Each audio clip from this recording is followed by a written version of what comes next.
with somebody. With somebody who loves me. Good.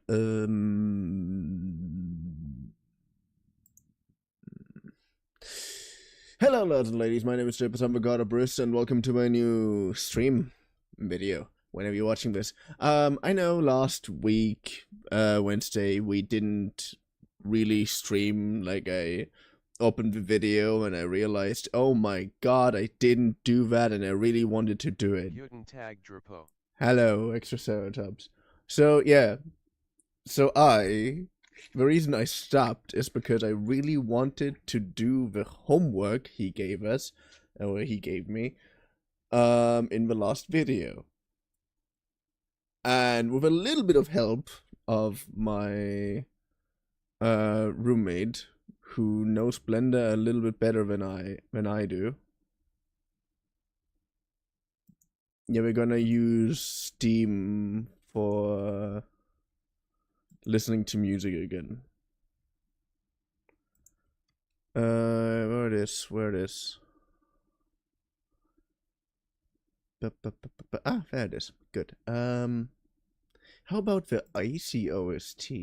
No, that's not a lot.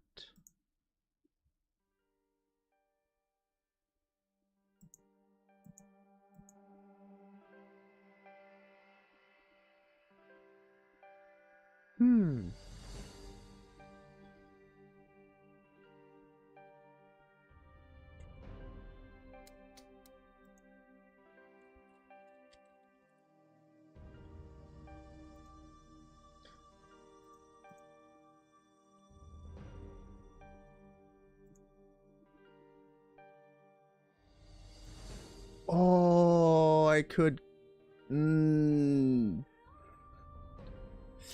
I should have gotten those.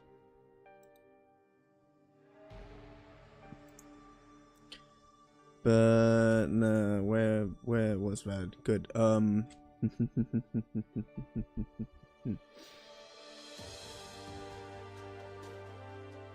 Okay, the icy OST doesn't sound bad. Had an epic feeling, which makes sense. This is basically my trainings arc, if you want to call it that way. I call it that way.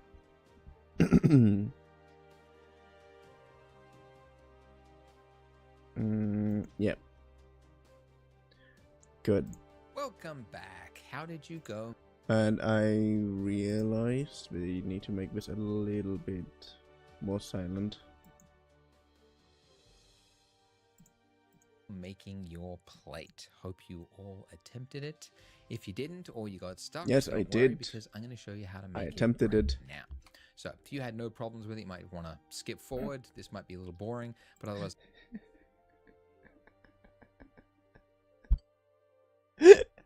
The first sentence he says is, "Oh yeah, if you didn't," is, "I hope you all attempted it and whatnot." And now he says, "Oh yeah, if you didn't, we can do it right now." I did not hear that sentence. But it's a good way to see how he did it. I'm gonna explain how I did it, and then I'm gonna.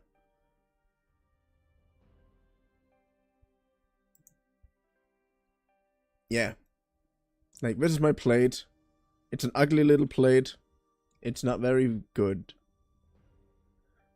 but it's easy.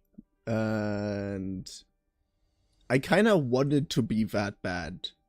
Like, it still has thickness to it, but it also reminds me of a plate that I have, which is incredibly thin and pretty big. So yeah, I just made a really bad plate. And the way I did it was I made a circle, I pressed F to fill the circle, and then I pressed E, I think was it, to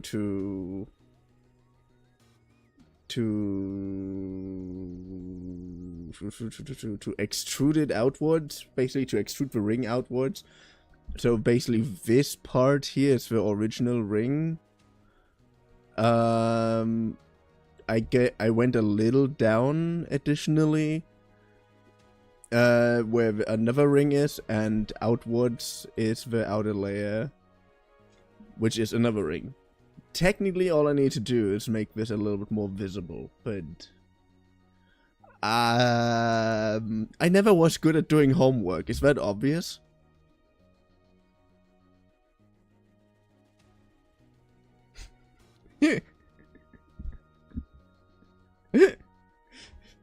No, really, my teachers hated my answers. They were often either they were often too simplified. Obvious, yes.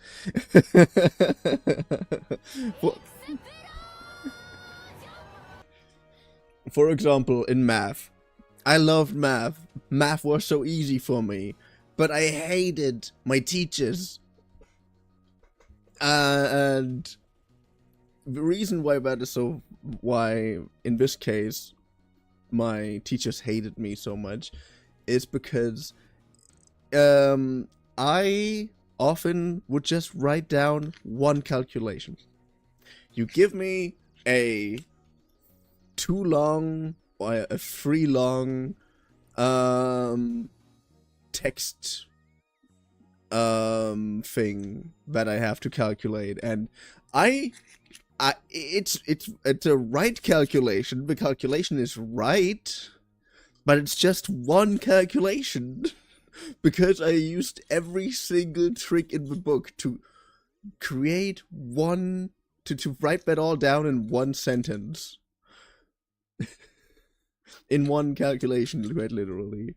And it was right, but because the teachers didn't understand my trail of thoughts because of it, I got always bad grades for my homework.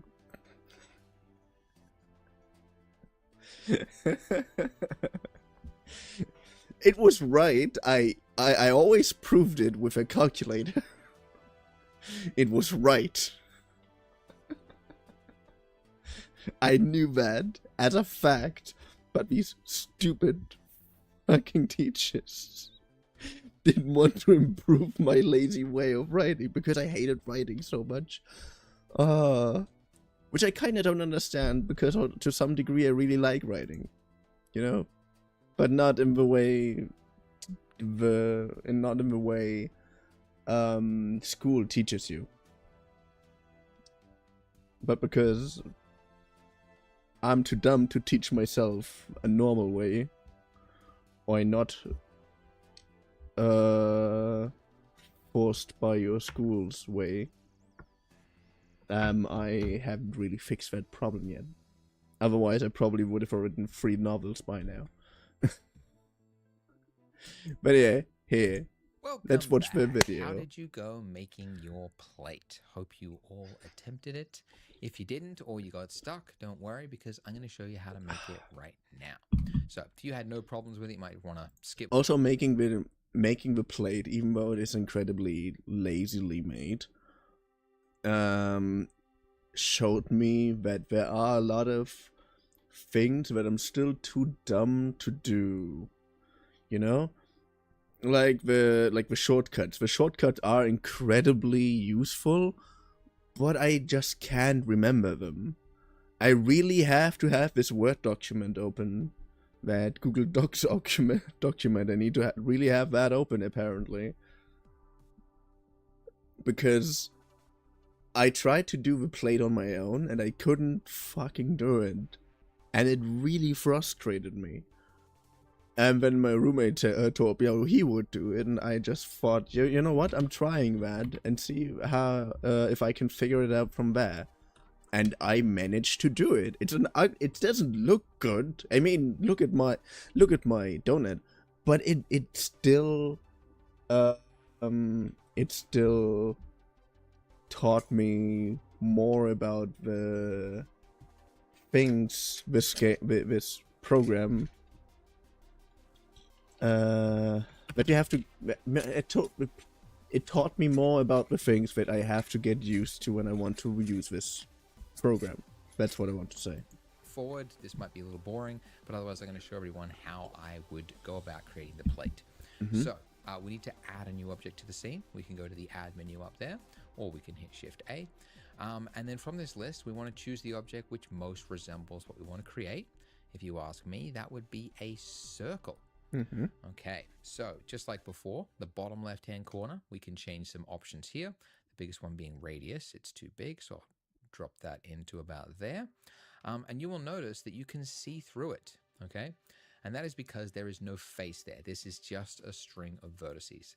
And as I touched on briefly earlier, Yeah, I'm not seeing a nose there either, you know? Cannot be called a face if there's no eyes or nose. vertices don't show up in your render, faces do. So we need to add a type of face underneath fill. So there's two options. Either of them will do. Ngon is just one single face shared amongst the 32, or the triangle fan will mean there's one point in the middle. You can actually see it in this mode. Oh, I wanted to use that, but I was too stupid to find that. Point in the middle, and then it just creates triangles to that point. But for some reason, sometimes this menu didn't even show up sometimes, which I didn't understand. I'm going to go with Ngon because, you know, it's never failed me for this option, so I'll just use that. Okay. Now we need to add more geometry to this because we need to create some sort of a lip for the plate. You can't just have a plate. It's always got to have a rim on or else that stuff slides off it, right? So into edit mode by hitting tab. Wait a second. I have to push this here or there because I want to step this song for a while. I'm to add some geometry. I'm going to extrude. So I'm going to hit E. Okay. And in this state, it's now saying, yeah, where do you want to place it? And it's extruding it along the normal, which is that invisible line that faces out from the face in there. And I'm just going to do a single click right here. Now, before we start scaling and pulling this out, you'll notice that obviously that's intersecting our mesh. We need to delete that face because we don't. Oh yeah, I did this at the end. I deleted the upper face at the end because I just extruded also this one a little bit more downwards to make enough room for well, first of all, my ring was a little bit larger. I didn't make it that small.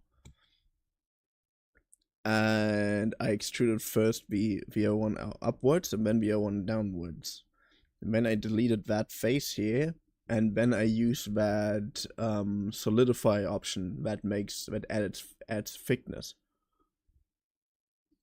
But again, I have actually a plate that is that thin, which is also why I didn't really see that much of a problem. The thing that actually annoys me is that you can see all these triangles there that actually aren't even there. Like they were just created here. You see all these lines here, and they were just created by that solidify option, quite literally. Which actually is kind of cool. Like it has some texture to it a little bit. But yeah, I was too lazy to make here anything. I know.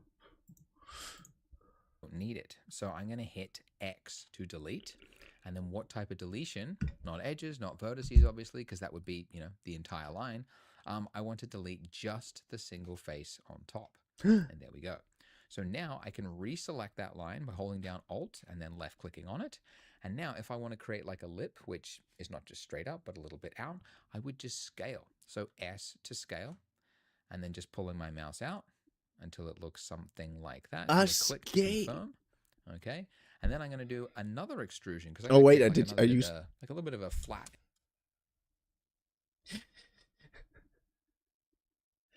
I just realized my roommate used the move option here. Like when you use move on these with X or Y, it extends in those directions. And when I was making it, I wondered why I didn't have to correct my circle but I instinctively used the right command.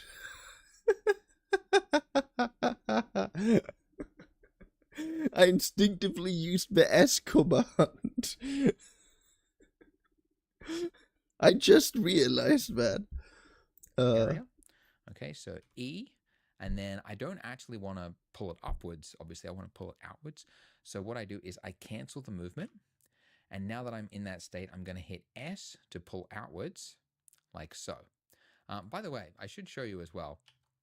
If after you have like extruded something, like let's say you do this, right? Oops. If you did this, if you extruded and then you like cleared its position, but then accidentally clicked off it, you've now got double vertices all along this line here. And that's horrible because it will create jagged artifacts in it. So this is a really super common problem that you will experience all the time. And the way to I fix had it something like is to this select happening. your entire mesh, then hit M to merge, and then you're going to go by distance. And you'll see in the bottom there, that little thing that says removed 32 vertices. And that has cleared up that problem. So I have to show you that because people will do it. It'll happen. And that's how you fix that issue. But again, when I had an issue like this, it was because I wanted to copy that. Like I wanted to do 2 circles first, or use the cylinder, and then I had here 2 attachment point, like 2 vertices on everything. So I had the luck that I just had to go in here and just go, nah, you want too many. If you run into issues like this, use my Unstuck Yourself guide. Link is in the description because I did set it up so you guys can hopefully get through this tutorial.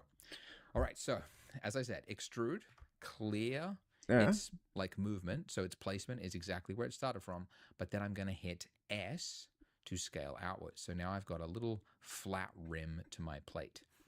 And then, now that it's here, I'm going to do 1 further extrusion upwards. And this is just obviously the design of the plate that I'm choosing. So upwards. Now you can see it's like freehand like that. I don't like it, so I'm just going to lock it on the Z axis. So just hit Z, so it's going straight up like so. Okay, great. We've got a very jaggedy looking plate that you sometimes see in video games. You're playing Call of Duty or something, you get up close and you go like, look at that jagged old plate there. Which, by the way, is because in games, the plate is like 1 of a million objects, and they can only put so many polys into the scene. So little things, little details on tables and things often end up a little low res. Anyways, go to your modifier stack. And the first one we want to add to kind of smooth this out is our very favorite subdivision surface, right where my head is, or you can access it from the search subdivision. There we go. Okay, cool. And I'm going to go level 2. Oh, subdivision surface is what I always forgot that it exists.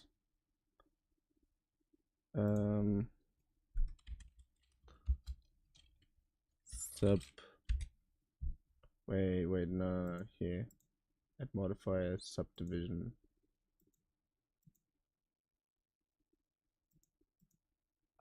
Did I do that? Optional is. I think, yeah, I did that. Okay. I wasn't sure. I wasn't sure if I did that. Effect happening to the middle of our plate there. So just like before. And actually, let's hide my donut and my icing just so that I can focus on the plate. And I'm also going to turn off the subdiv just so that I can select this single face here. Because just like before, the reason that's happening is it's like right on the edge there. It has to like convert all that into like a single point in the middle. And it's just too ugly when it starts there. So we just may have to make it start way further in the middle like that. And then when we do that, it's clear. It's practically invisible. You can only see it if you get really close, but you won't see it because it'll be under the donut and it'll be smooth. Anyway. Wait. Further in the middle, and it's just too ugly when it starts there. So we just may have to make it start way further in the middle like that. How does and then when we do that, it's clear. It's practically invisible. You can only see it if you get really close, but you won't see it because it'll be under the donut and it'll be smooth. Anyway, cool. Now I can tighten up the edges here because this is looking very, very smooth. So I showed you before how you can add a loop cut. You can do Control R, okay, and that'll add a loop cut in the middle, and then I just pull it out towards the edge like that to make a smoothed, sharpened. Wait. First of all, I have to see how we did the other thing again. And it's just too ugly when it starts there. So we just may have to make it start. Okay. Turn off to not an icy. Let's... What? No. Object mode. Edit mode. Faces. Okay.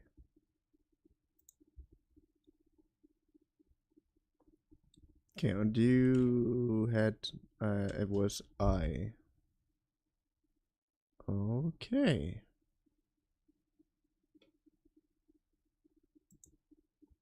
Good. Wait.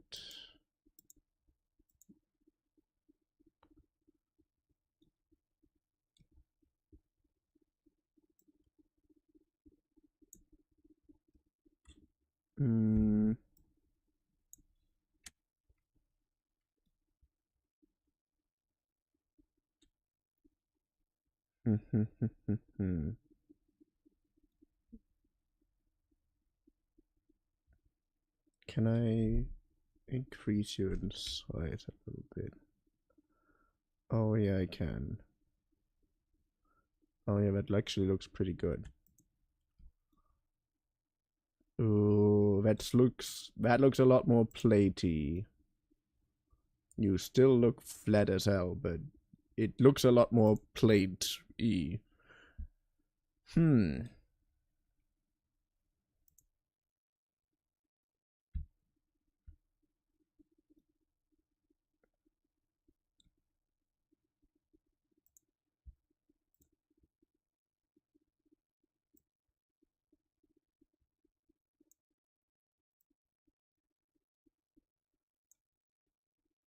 Good. Okay, that's great. And just do a little bit.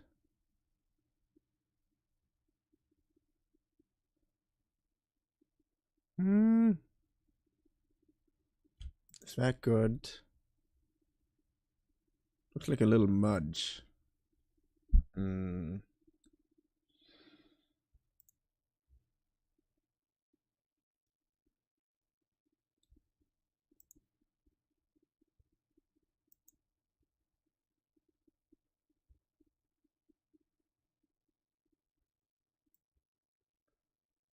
Let's do this. Let's do... You know what? That doesn't really matter. You just have to go E. It was E, right? Then Z. Huh? E for extrude, right? Huh? Do I have to... No. Do you have to use that one then? Could make sense. The reason why I use Y. Okay, extrude. Come on.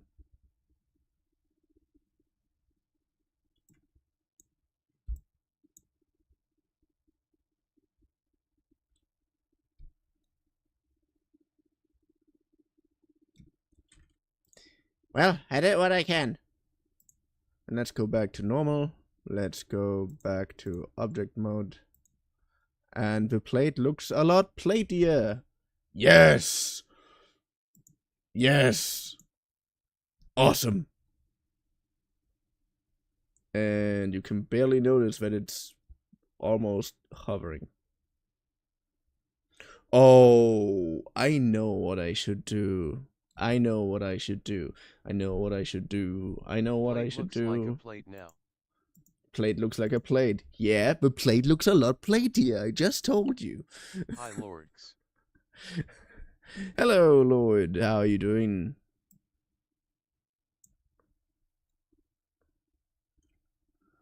Okay, G is for moving, and Z is for the Z Hello. axis. No! Come on, plate! Sorry. Am good, how are you guys? Zero. So Z.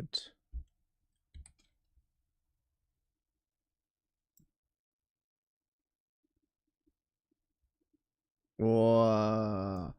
Whoa, wait, how do I deactivate that? How did I... I'm doing fine so far. My plate just doesn't want to plate very well. You know, sometimes I just have to tell the plate, fuck you and do what I tell you. Workspace, sculpt mode, scene, pin scene, no.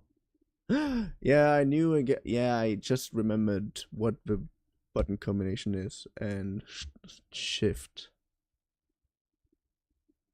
So shift, G, and Z.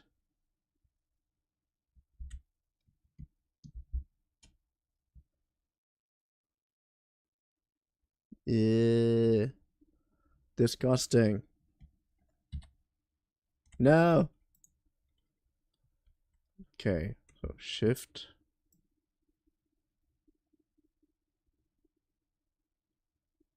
Good. I set it a little bit higher to create like a small indent on the bottom. Because usually a plate, most plates at least, are just like with cups, a little bit indented on the downside.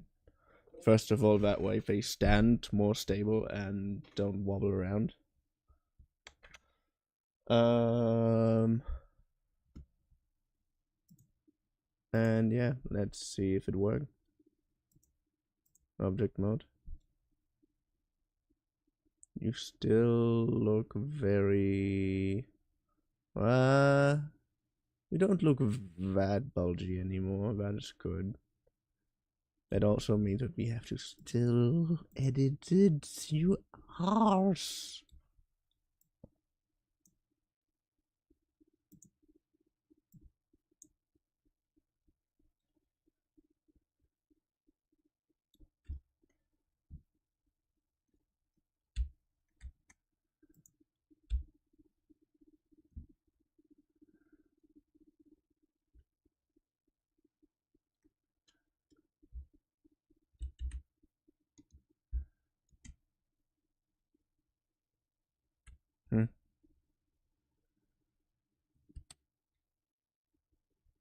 Okay, wait, move. Ooh, nice, good.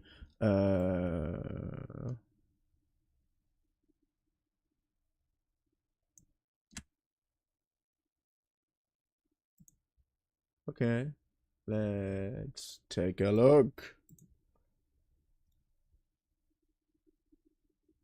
Yeah, that looks more platey. Our plate looks platey enough. Good. Oh, why not do the bottom side and use I key and then E key 0?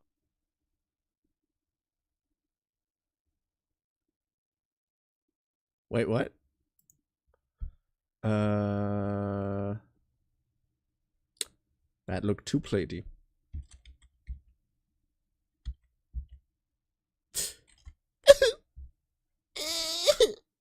But yeah, but yeah, you're right.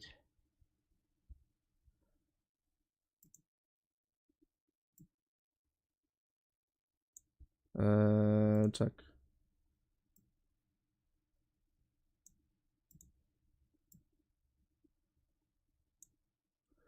Yeah. Good.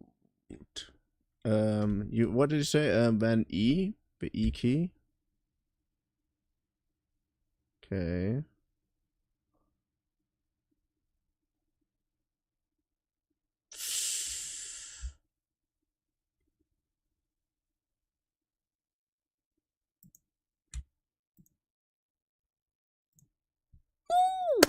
Booyah! I mean, cool. Nice idea. Thank you.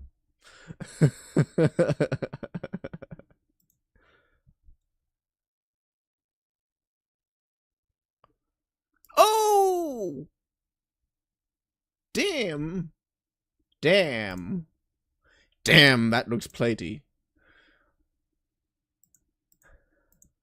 That looks so sexy. Ooh. Look at this sexy plate. Anyways, offset. Anyway, now you're a little bit too thick. Now you look like I could throw you down a cliff and you still survive. W. I currently don't have any money to gift subs, I'm sorry. Get an ad blocker or something. Pizza me now hungry. Pizza me now. But look at how platey it looks. Ooh. Oh boy. Oh boy. Fuck.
I back from ads W.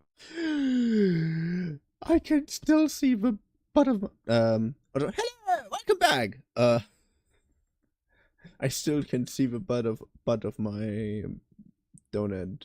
That is not good. That is not good. That is not good. I did not expect that to happen. That is so rude.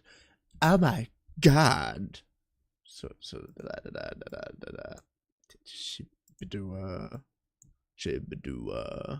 Shibadua Bapadi Lee da da da.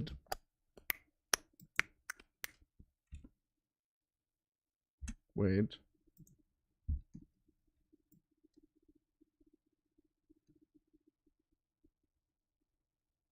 Click what you extruded earlier.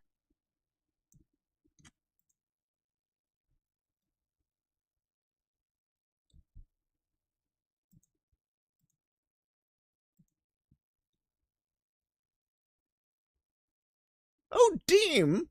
Damn. That works. What is wrong with me? Why am I saying so much damn?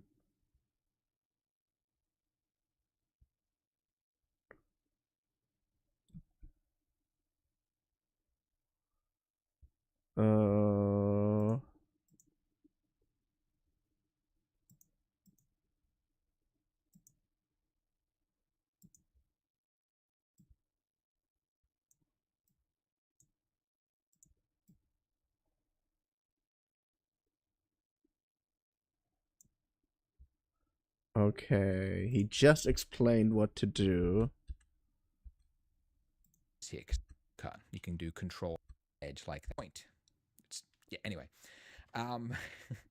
the other way to do it like that, or the hotkey Shift E.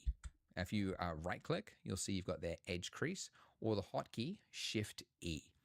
So in this, when you do Shift E, you'll see at the top there, you're pulling out basically a value from 1 to 0.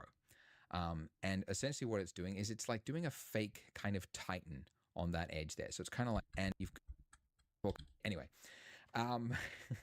the other way to edge like that to make a smooth, a loop cut. Cool. Now I can tighten up the edges here because this is looking, you can only see it if you get really starts there. So we just may have to make it start. The reason that I did and my icing, just so that I can this single face here, because just like I'm also going to turn off the subdiv just so that I can select that I can focus on the plate. And I'm also going to turn off my donut and my icing. You told me something so about the like plate, before, about how to fuse the things together. And my icing. Because I have that situation now, and now I can't find the thing that he mentioned.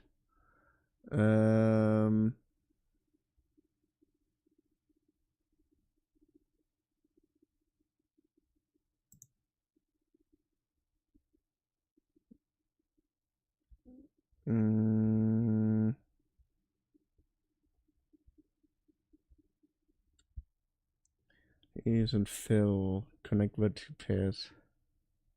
Connect selected vertex. Connect vertex path. See, blend for shape, propagate shape. Mesh. Merge by distance.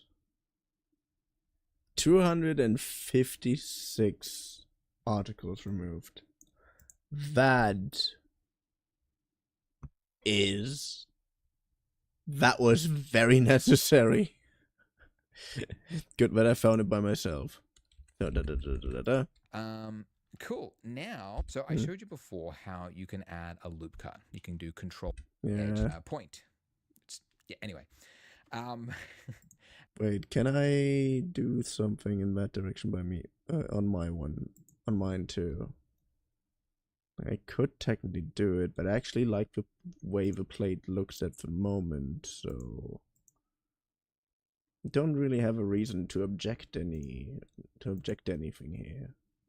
I mean, it still looks like it's made out of plastic, but that's because I still have no idea how to add texture or something.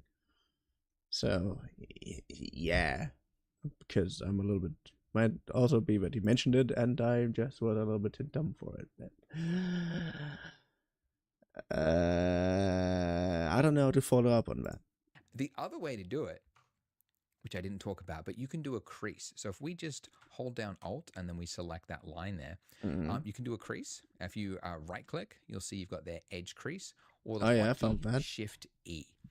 So in this, when you do Shift E, you'll see at the top there, you're pulling out basically a value from 1 to 0. And essentially what it's doing is it's like doing a fake kind of tighten on that edge there. So it's kind of like pulling it out and just making it a sharper point. It doesn't look as nice. You don't get as much of a bevel because there's no geometry being added there like you would if you were to actually do a loop cut. You get all this extra geometry. So it's not as good, but for like small things, it's generally fine to do something like that. All right, I'm going to do a shade smooth now. It already looks like a paper plate. And that's pretty good. Now, the only other thing, the exact same thing. It's weird that like 3 things in this small little scene have the exact same 2 modifiers: subserve and solidify. Anyways, generate, solidify. And just like before, we want this solidify to go first because otherwise it's doing it after. Oh, that actually looks so good. This, like, really annoying, like hard. Why did my solidify not turn out like that? And now it's rounded. And look at that. But yeah, I might actually want to make this line a little bit harder. So I'll pull that in. But yeah, of course, if you just said... Yeah, this is not enough geometry there. This is one of the cases where we just need more geometry. So I'm going to add a loop cut here. But no, I like mine. And I'll add another loop cut underneath it. Like that. And now I'm going to just select this. And I'm just going to revert that edge crease. So Shift E, and then I just go like -1. like so. And now it's just, the way it was before. But there you go. So now I've got a sharper edge on it. The only other thing, I might just pull up this lip here. So Alt select on that lip, G, Z, and I'll just pull it up a little bit. And there you go. And we would model from reference, but I actually had a photo scan plate from Polygon, which we'll get to later. But yeah, this is just modeling from that reference that I already had, but this is the design of it. So there you go. Great. Okay. Now let's bring back our donut and our icing. I saw a comment on the last video that said, you didn't make the donut lumpy like last time. It's so over. Why? Oh, ye have little faith. You think I would forget something like that? Maybe I did forget. But I'm actually glad I did, because this is a great opportunity to talk about a new tool. So for those that haven't watched a previous version, before we did the icing, we made the donut lumpy, which I did by going into edit mode, and then I just selected vertices using proportional editing and pulled it out, right? And just kind of maybe I shrink some parts in, this kind of thing. And the reason this is important is that this adds natural variation, because, you could have scientists working for 1,000 years in a lab, and they would never be able to create a donut as perfectly mathematically accurate as our 3D software has done. This is too perfect. Yeah, but I like the way donuts are perfect. It's not not most donuts are made in a shape anyways, for all I know. Yeah. I don't want to ruin my donut. There is natural variation, and we need to see that for the eye to go, this is, a real, something realistic, right? And it's hard to do this kind of thing after you've already added the icing, because you can see it just has no bearing on the icing over the top, right? So some things in 3D are easier to do earlier. I have a physical reaction to this. I don't know why. I don't know why. I see this happening, and I imagine the donut just someone going in with a finger and just pressing on it, or just pumping air at a certain place for no reason. I don't know. My brain is weird. Than they are to do later. And this is something you just learn as you do 3D. You'll do so many projects where you just you get to the end and you go oh man, why didn't I do that before I did this? Now this is I've 3x'd the amount of work, and you just learn these things over time. However, there are certain tools, and there is one I'm going to introduce you to in a second, that enable you to make these sort of changes after. By the way, there is a way, you can select both objects like this, which that is something that you can do in Blender now. You didn't used to always be able to, but you can now edit both objects together. So I could do this. It does have a clipping issue when you try to do shrink fatten, but you can get some natural lumpy variations going this way. And you can do that. That's actually fine. But I do want to introduce you to a new tool that is in 5.0. And it is, if you select both of your icing and your donut together, then you hit Shift A, and then you go lattice. There's a new option for lattice deform selected. We always had lattice, but it was very finicky to set up. But now you've got lattice deform selected, and that adds this, what looks like a cube, like a bounding box over your object. But it's not actually going to appear in your render. All it is a deformation guide. So if you just select these points, you can see we are twisting the donut. But importantly, the actual donut is underneath, this is a modifier, right? So we're not actually changing the mesh at all. It's just doing this after the fact. And then if I just deleted my lattice, it's gone. It's back to where it was. So this is a non-destructive workflow. These little points here, they enable me to, at any point in the future, change and deform a mesh, which is actually really useful. And it's because you're not often in the exact circumstance where you... By the way, it's weird as hell, but my favorite donuts are actually the ones you get from a Norma or whatever here. We have here in those normal convenience stores, those normal cheap German convenience stores, there are these black donuts. They're normal donuts, but they have a black chocolate icing on it. And I love those. And the reason I love those is because they taste good and they all look as machine perfect as possible. Like they are perfectly round, they have the icing almost perfectly ends at the middle of the donut. And I know they are Donuts. I know they are mass produced, but my dumb symmetry autism brain loves the fact that these are so weirdly perfect more than anything else.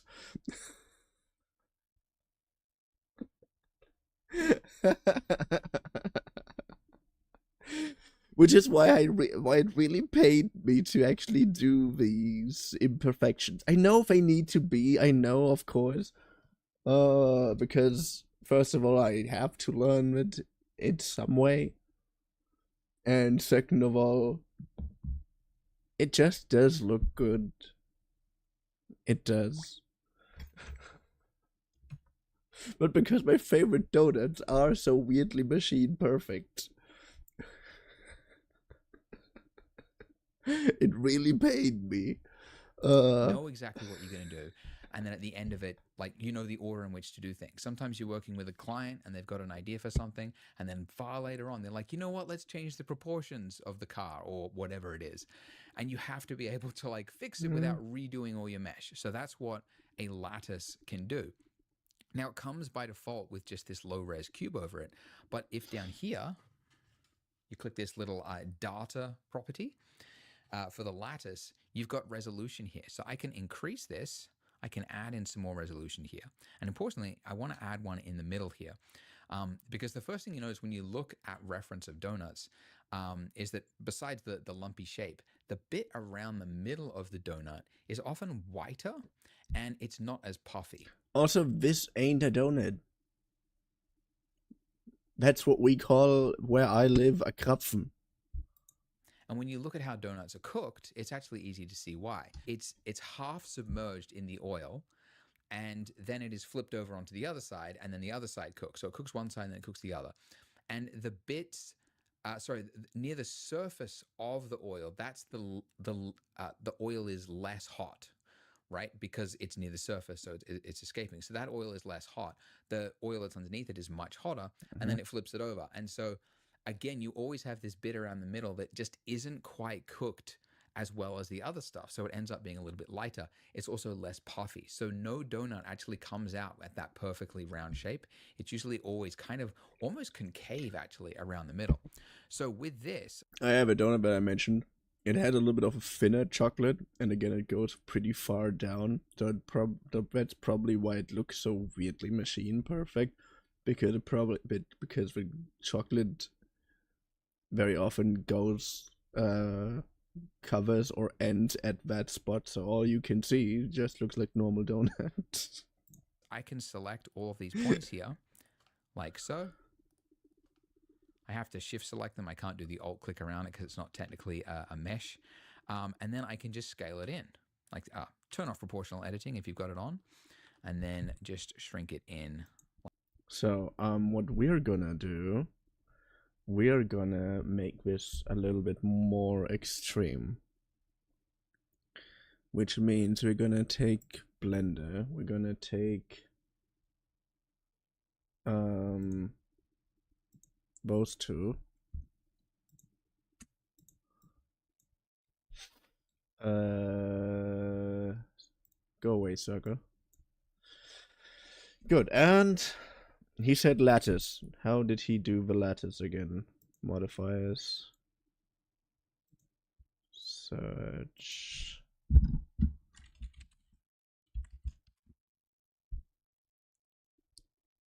Lattice.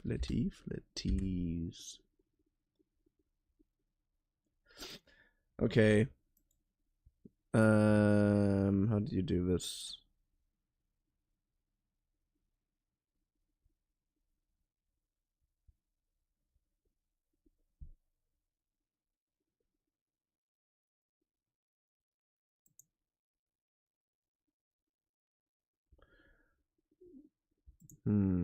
Where was that option again?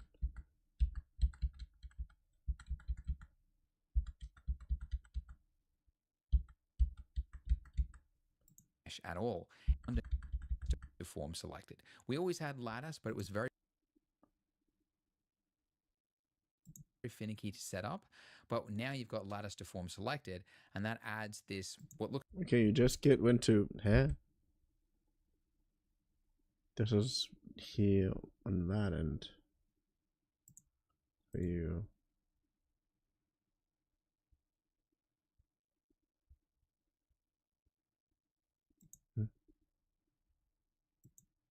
Mode.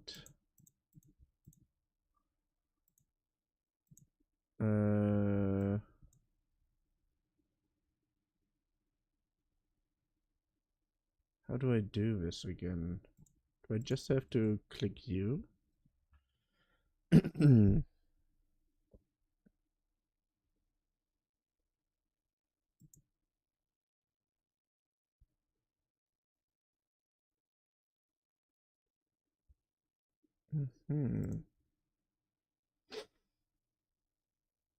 I have word lattice deform, and I don't know how to activate it. Hello? Control P.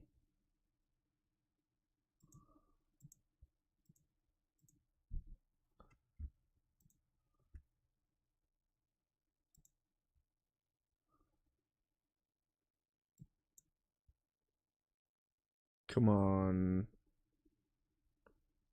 Come on, give me the lattice deform thing. Edit mode.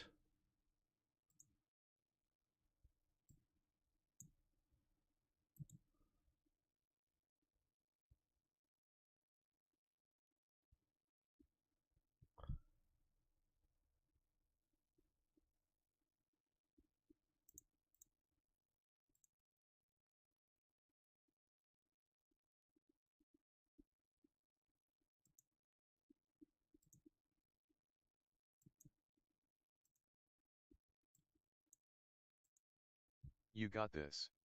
Yeah, I'm a little bit too dumb to find it. Shear. Vertices, new edge. Separate, dissolve.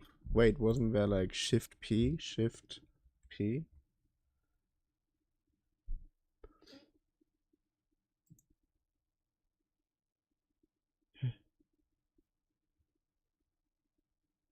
One or three vertices to ver.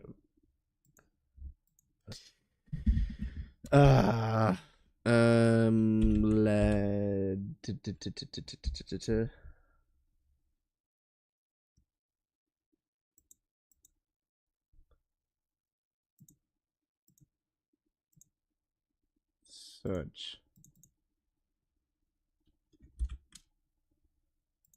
Lattice.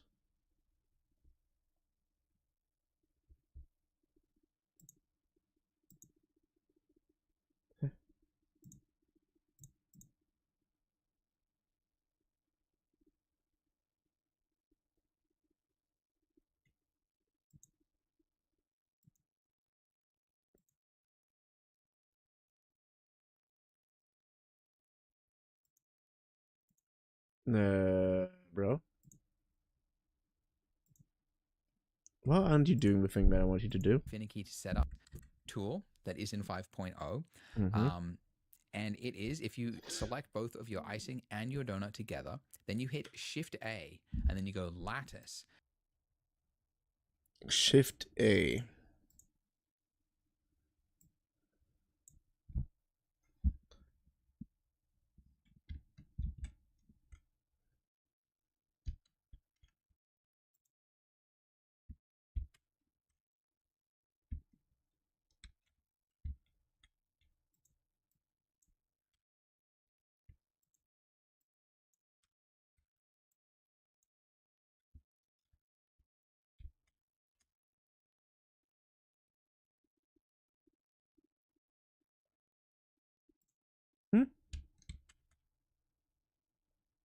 There it is.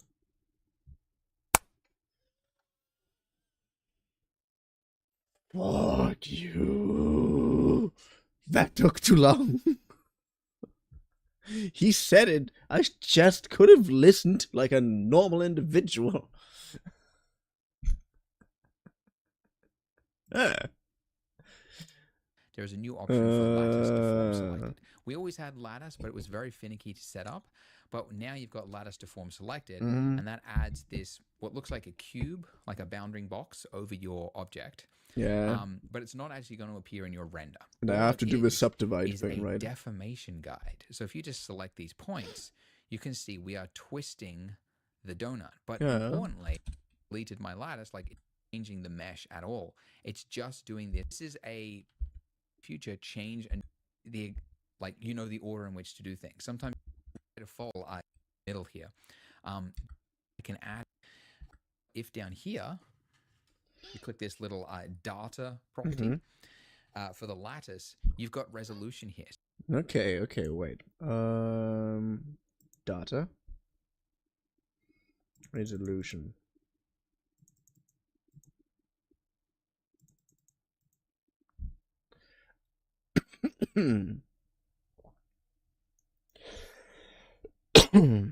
Okay, I think I know what I'm gonna do. I'm gonna subdivide here a little more. Because if you want me to add details, I'm going to add details.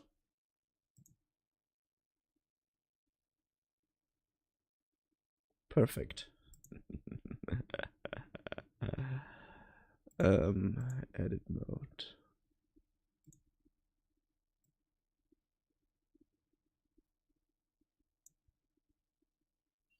Wait, but only those? No, it's all of them.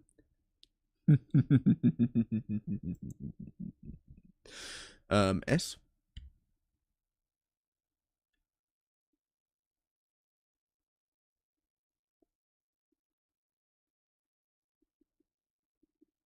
That's too far up.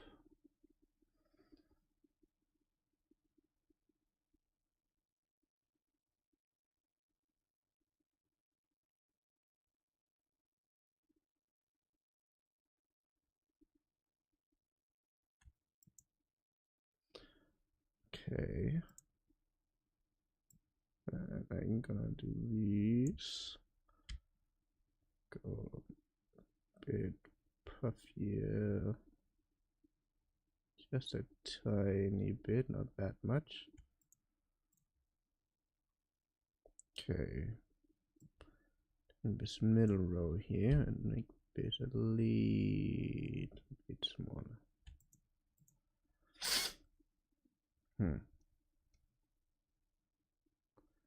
Oh yeah, that actually looks pretty good. Damn. Ooh, I like it. What else did I want to do? Except for going crazy, but I'm doing that anyway, so we can already skip past that part, okay?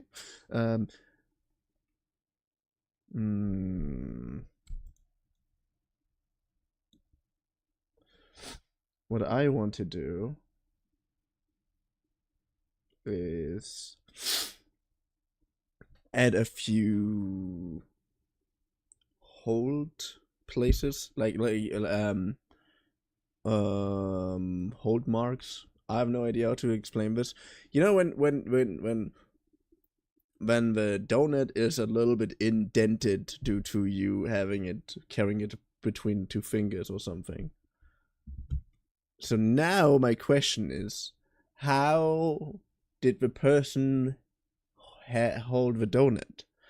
Did it hold the donut in a way that is not that to not disturb the icing, which would mean that they held it somewhere around here on the more on the other side here and there. If it's your own donut and you don't care that much about getting your fingers dirty, it would probably be more up here and down here. You know, like a little bit of a, you know, or did I hold it in the palm? I know a few people who hold it in their palm, like in their open hand. Then you usually have at least 1, 2, 3, 4. Here's 4 smaller indent and here a little bit of a bigger one. You then usually eat, if here would be the finger and here would be the thumb, they usually eat from that side. Am I thinking a little bit too much about that? Nah, nah, nah. Yeah, I do. I do a little bit. Okay. Then we're gonna increase that density a little.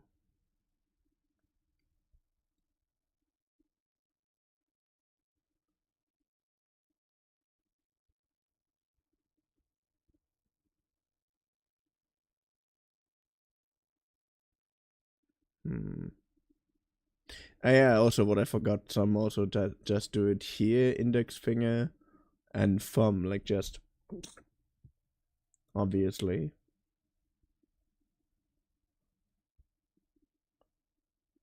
Should we do that? I think we should do that.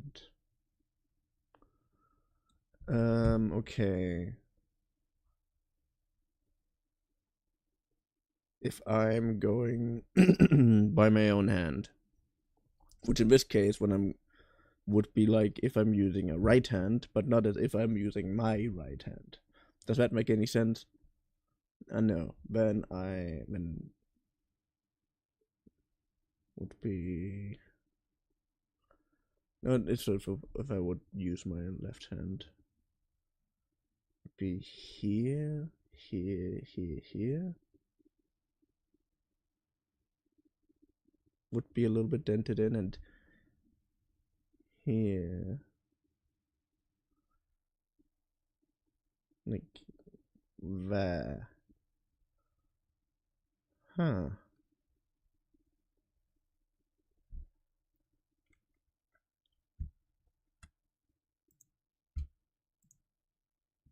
No.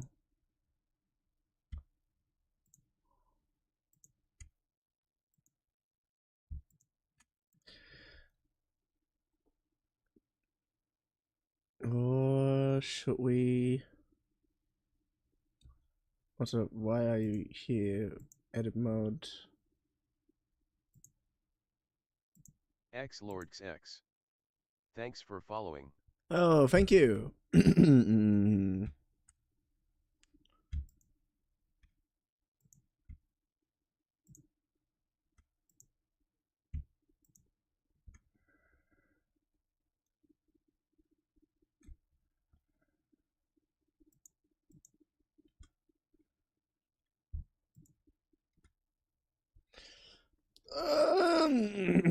Stretch.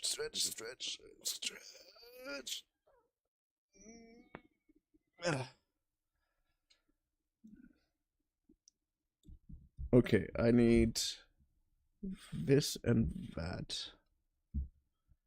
But first I need to do this.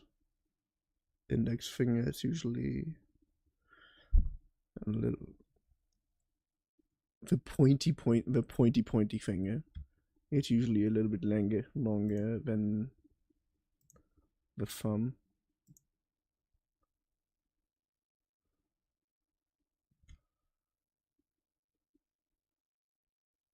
So in this case, took it out of the box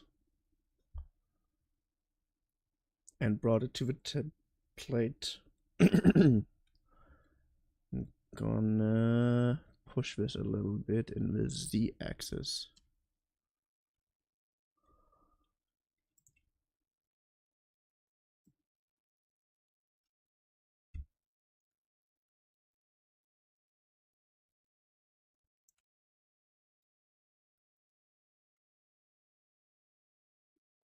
Oh, that's good. I like that.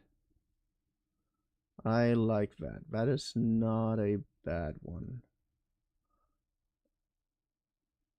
Guess who is back? Back again. Shady's back. Hello, Brave Skull. How are you doing?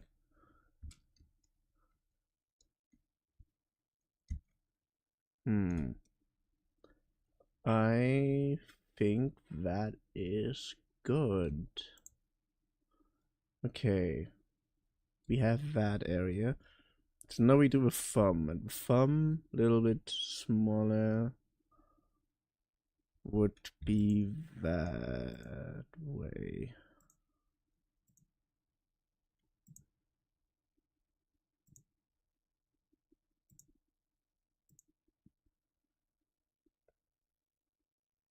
I'm great, and yourself?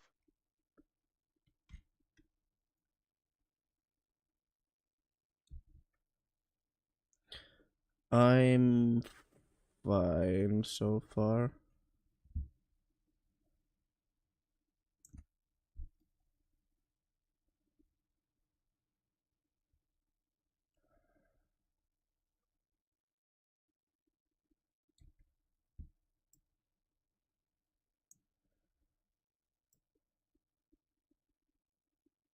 Uh, I need to restart doing my singing thing. How was Christmas? But other than that, oh, Christmas was kind of okay. The Christmas was really, really quite good. At least I had fun with it. And I realized I need to do this. I need to get rid of that spot.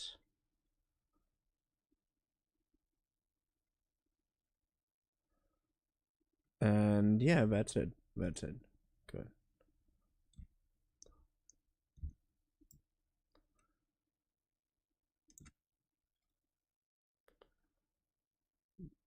Yeah, that's much better. I mean, that's the underside, because I want Also, a... what S with the donut? We're learning a little bit Blender. We're learning a bit of Blender. Oh, what this do 0? What do you mean? Well, stretch does that I'm stretching myself for a second. Which I did. And that is a new Blender mode called lattices. Good. So I can increase this. I can add in some more resolution here. And important.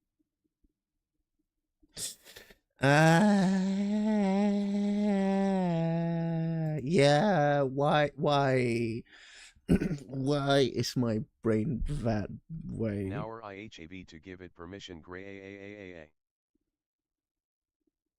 Oh hey Twitch chat.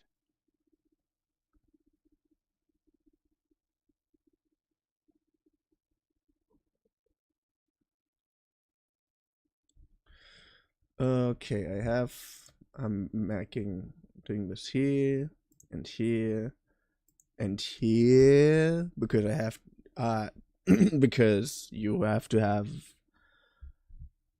had a way to... Okay, let me see what this do W.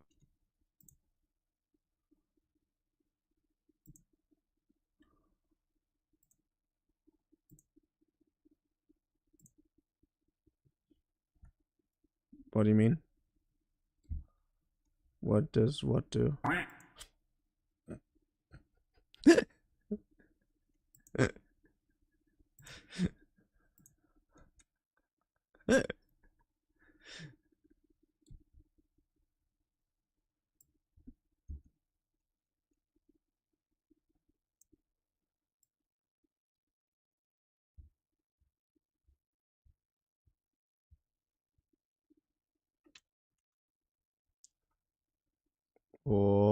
Oh, nice. Perfect little grip place.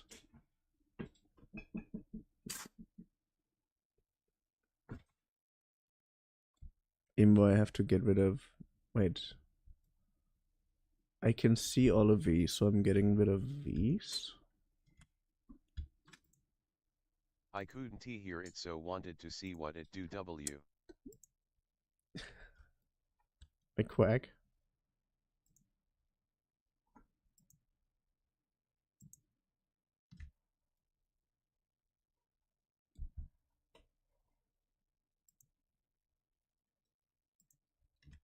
Yeah. So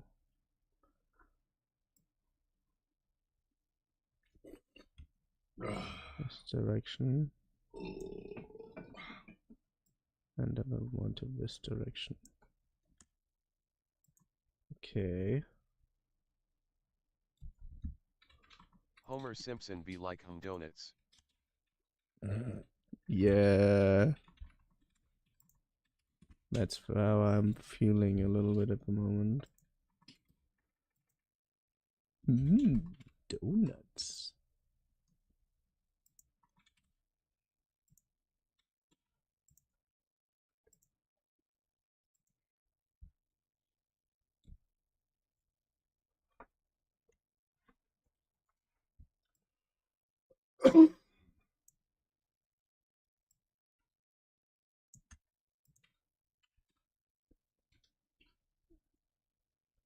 We have here a little grips place where someone grabbed the donut. Here, never holding mark.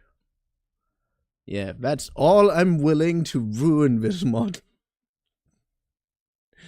Mark my words. Fortunately, I want to add one in the middle here. Because the first thing you notice when you look at reference of donuts is that besides the torus underneath, right? I can't do like, small details. I can't, sculpt in an area or do some crazy changes, but it's enough in a pinch to do something like this. I'm just going to hide my plate. Which, by the way, you can do it by hitting the eyedropper, which is what I've been doing up there. Sorry, not the eyedropper, the eye icon. You can also do it by hitting H. You mean the icon?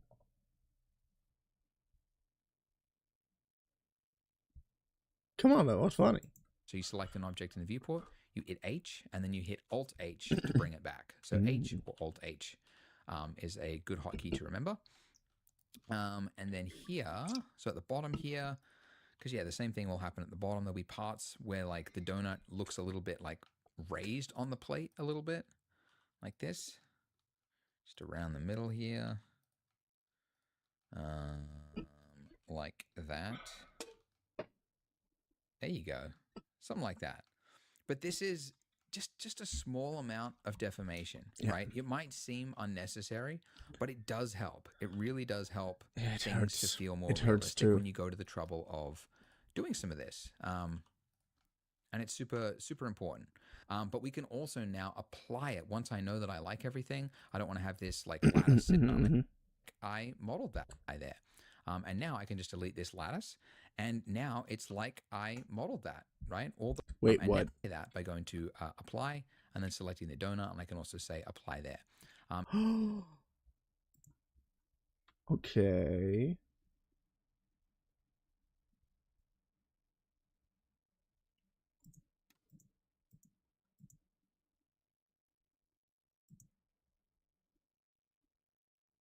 Where do I say apply?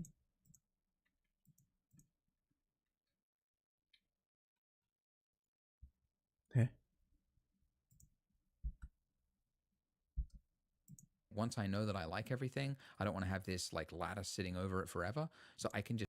Okay, you go to the thing itself. Okay. Here.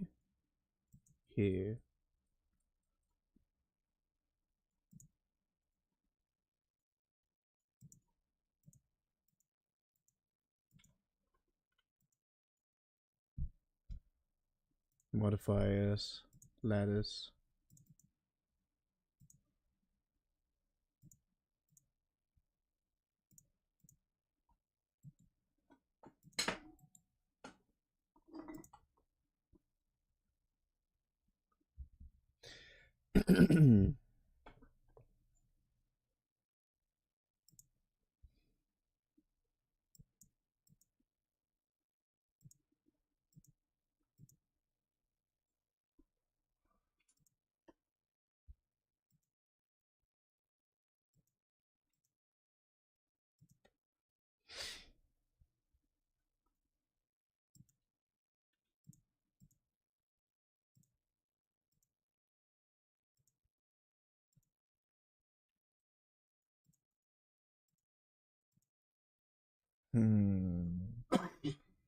Why can't I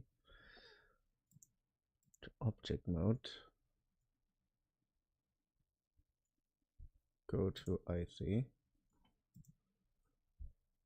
Okay.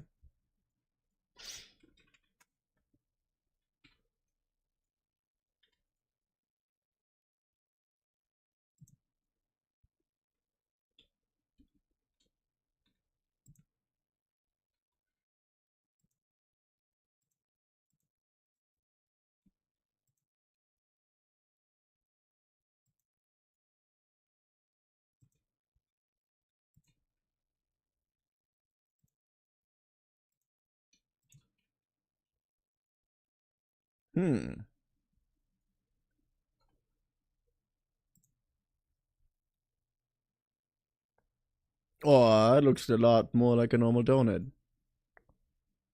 Here we have these small irregulations from holding the donut. And here's the other area where someone just grabbed it from above. Otherwise, it's perfect. Because that's what my donuts always are. That's a lie, I never actually made donuts, but yeah. Just apply that by going to apply and then selecting the donut, and I can also say apply Okay. there. And now I can just delete this lattice, and now it's like I modeled that. Wait, I can delete the that thing in general? Here.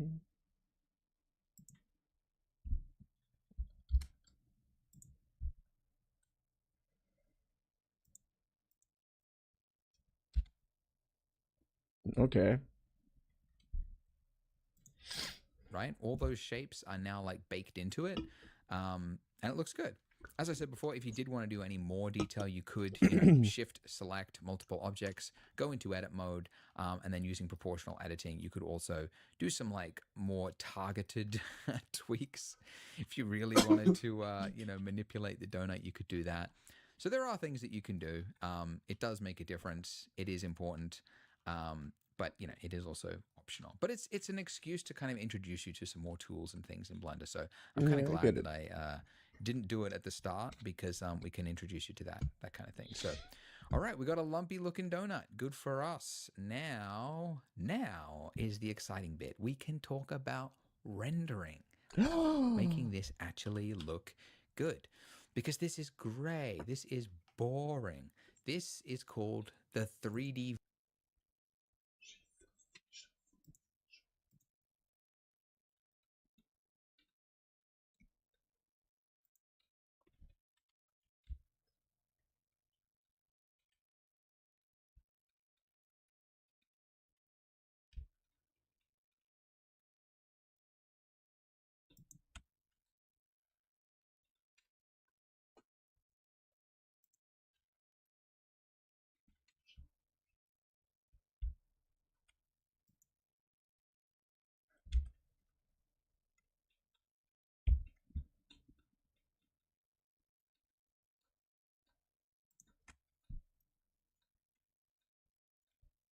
Nice. I still love my cups so much. Like, look at that thing. The only thing it doesn't have. Oh, it does have a. I forgot, but it actually has one of those indents at the bottom.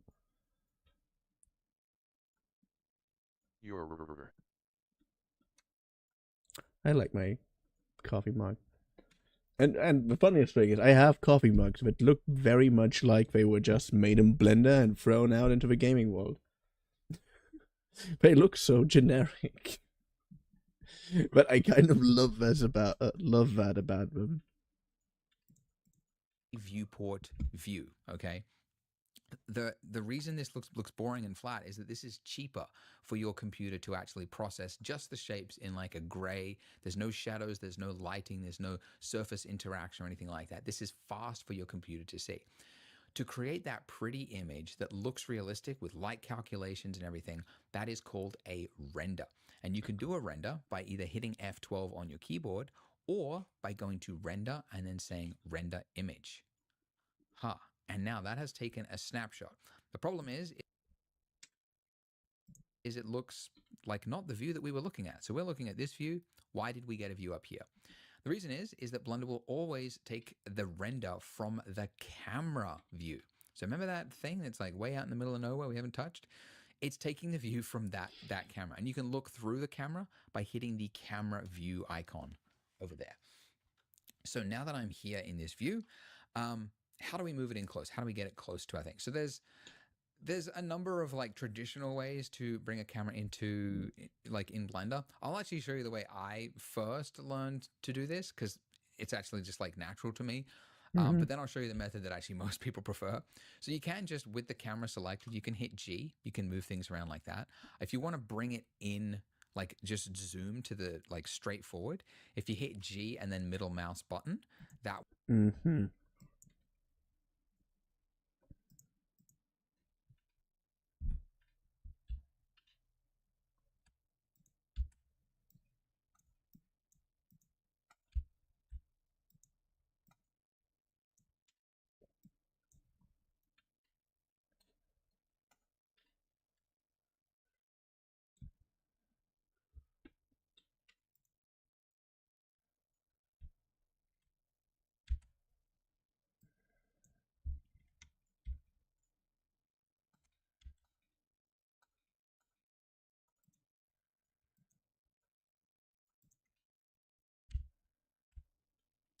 G.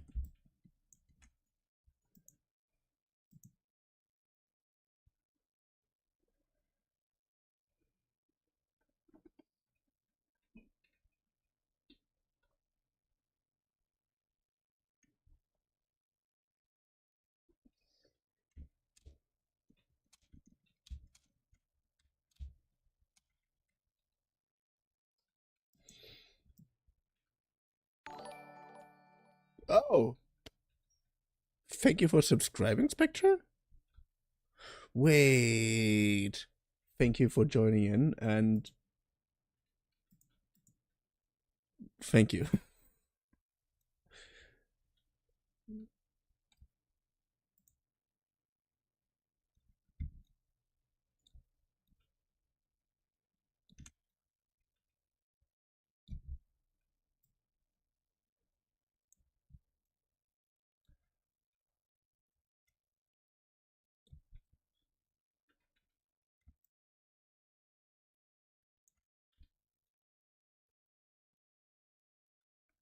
Good.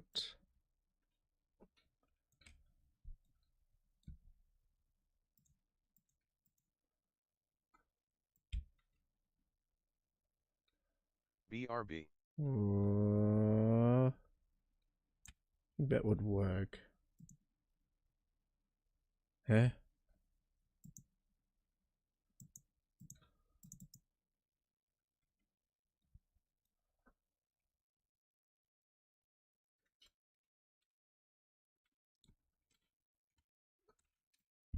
Good, get up there. Nice.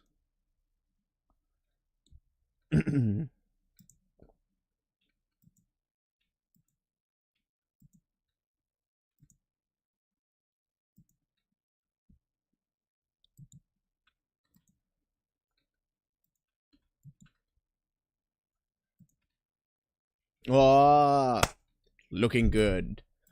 I have such a good feeling. will like kind of, what's it called, dolly in and out, which can be very useful. And then if I want to like tilt it, I can like just hit rotate like that, or I can rotate along the Z axis, right? Because I know how to like turn the camera. So that was how I learned to use the camera, and how a lot of people still like to do it. But a lot of new people prefer this because now in 5.0, it's actually just a button right here. If you click this button, now I can use the same controls that I used before to move the camera. Because if you don't have that checked, the moment you just like hit your middle mouse to like orbit somewhere else, it leaves the camera behind, okay? But when you're looking through the camera and you have this checked, now when I orbit around and I zoom and I do all the same controls as before, shift middle mouse, I can position the camera exactly where I want it, get it right there without having to worry. You just have to remember, don't then immediately orbit like you're going to go do something, because the camera is still locked to your view. So you have to make sure you uncheck it when you're done, and then the camera is locked to that position there. And by the way, this is like a small thing, but when you're working with like small objects, you often have to like change, because Blender is like designed for like environment, like big types of scenes. Mm-hmm. This camera is just too big. So if you go to the camera settings, click the camera thing, then go to viewport display. I just changed the display of this. This has no bearing on the actual like final render. This is just how it displays in your viewport so that it's not so gigantic it's taking over everything. All right. The other way you can quickly look through the camera is numpad 0. So numpad 0 will take you in and out. All right. But now that I'm there.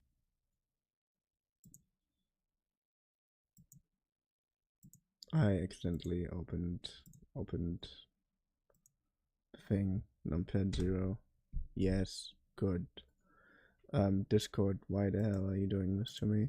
Stop opening, please. Don't. No. Thank you, Discord. There, I can hit F12 and look at that.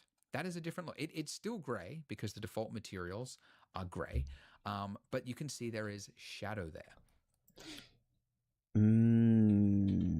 Yeah, I have to move the light source as well. Question is, where is the light source? And wasn't that like an alt?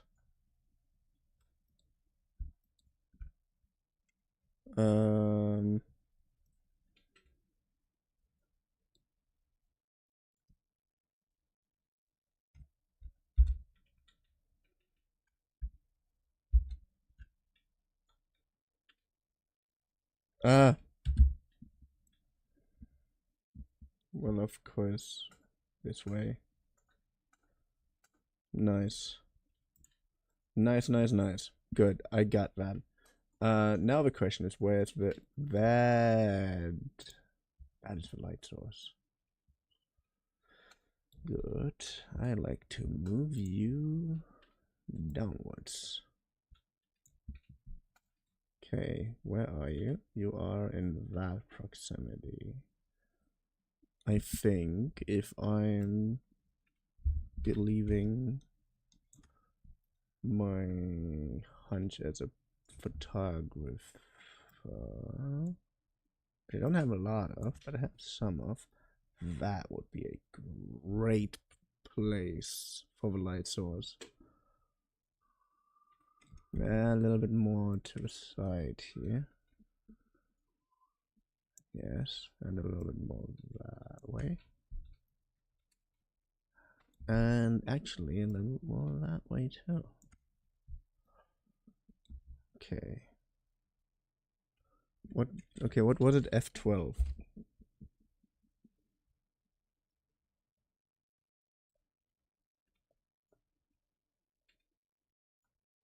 I mean, not bad, but I realize I want the shadow to be behind, the light source to be behind the camera, not in front of the camera. It is behind the point of view, but it is not behind the camera, so...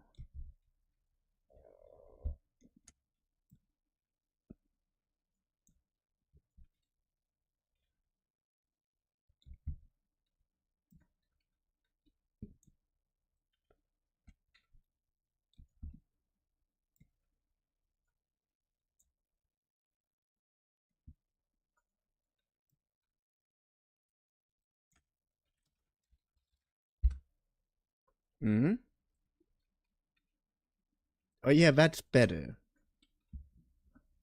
It's not perfect, but it's better. Oh, I hate that you can really see the creases here from making the cup. That hurts a little. I'm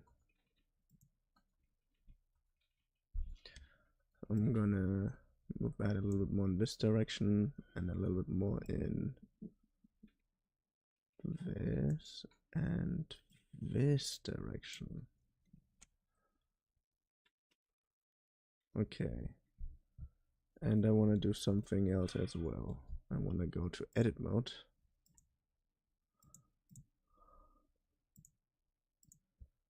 Mode.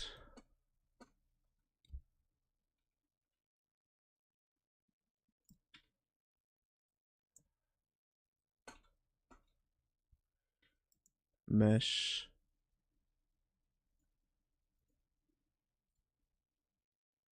Merge by distance. Removed 0. But can't I make this a little bit more smooth?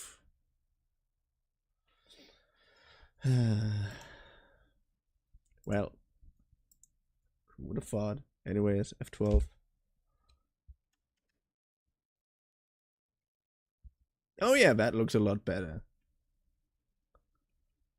That looks a lot better.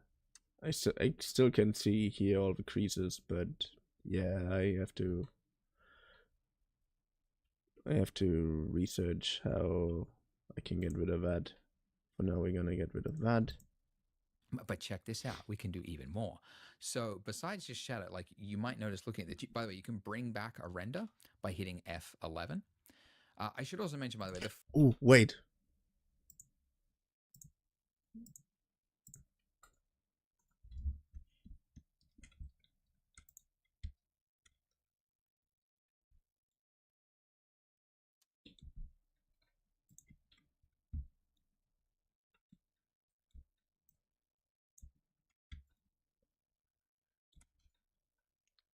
Good.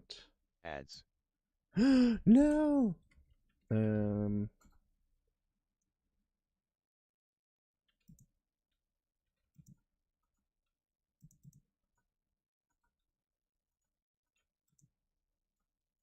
No.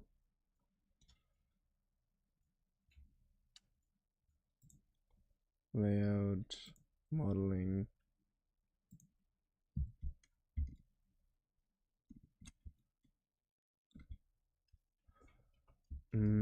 Mesh.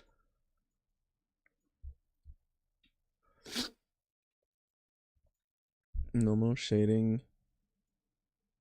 Smooth faces.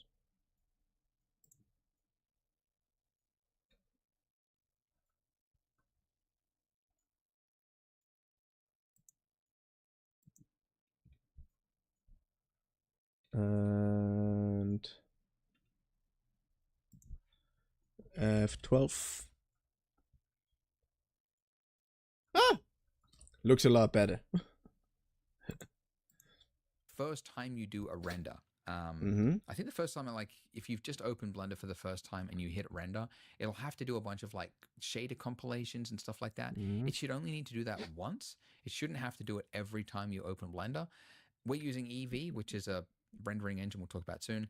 But there is some of that every time you render, like when you create a new shader, it has to like develop those things. But anyways, it's the first time it should be slow, but it should be quicker for every render after that. Okay, so there's shadow here, but you'll notice like in here, there's no detail. Whereas in the real world, you would see like bounce lighting from the end of the plate there. You would see like some crevice information. There would it'd be darker and things.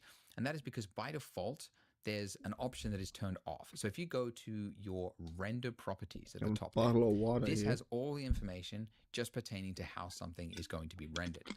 And by default, ray tracing is turned off, which I think is a mistake. I think they should change it to default on, because so many people don't like Eevee, this rendering engine, because they think it just produces fake looking images. But when you turn on ray tracing, look at how much better that looks.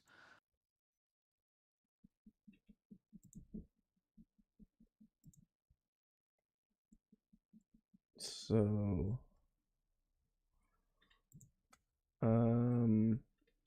rendering, ray tracing, and now press F12.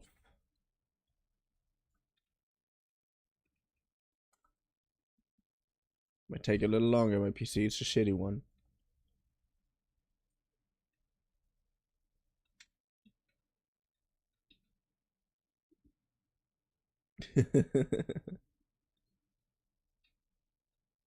Thanks for the headpads. Oh, nice. Nice. Still don't know why here everything is so weird, but sure. But yeah, that's nice. Modeling. Canned pet food. No. It's their food. They're the only ones who are allowed to eat it.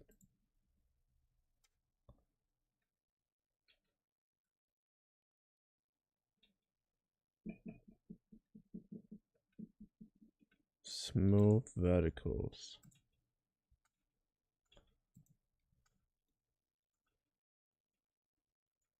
No, not eat.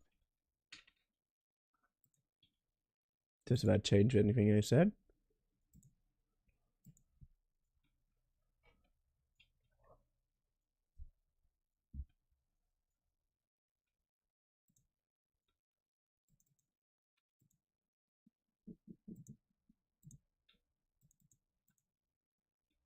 The fuck? Anyways, F12. Oh, yeah, looking better. Oh, that looks so much better. Okay, now I just need to know how to make it look like a material. By the way, if you want to compare renders, you can change to a new slot, and then you can do a render, another render, and then you've got the CB, cook my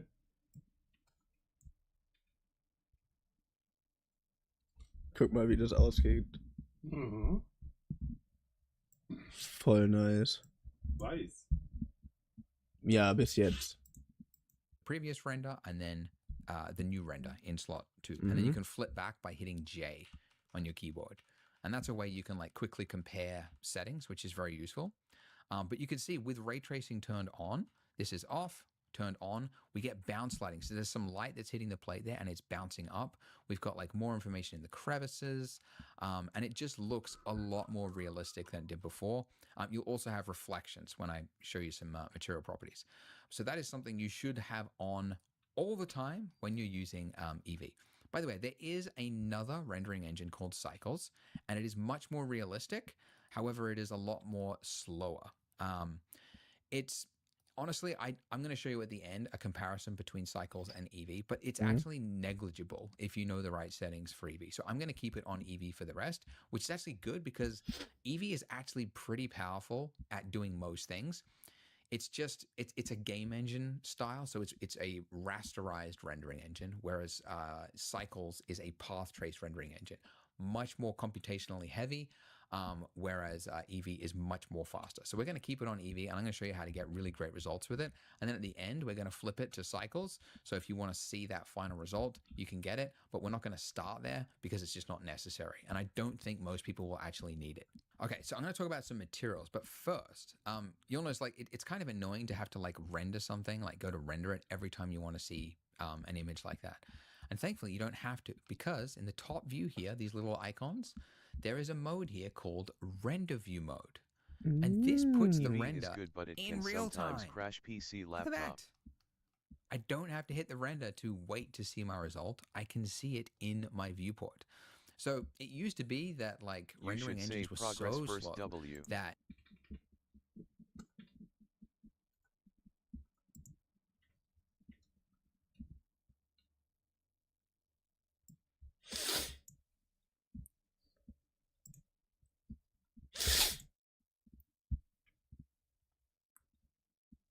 And saved. Saved police breakfast dot blend.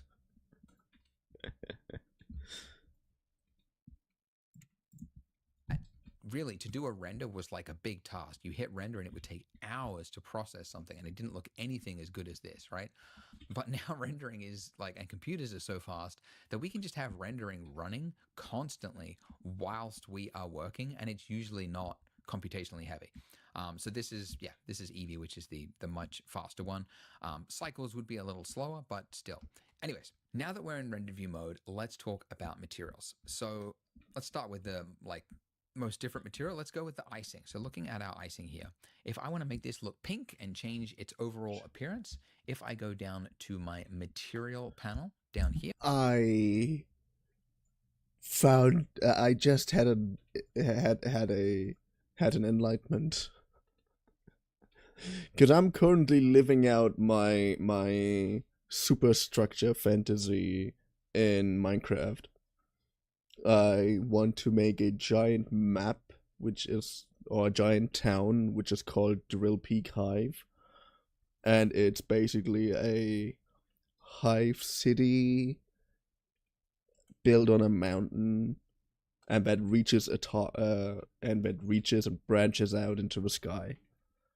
And I already have like a few small streets finished, which I'm very proud of. I also put small stuff in them, and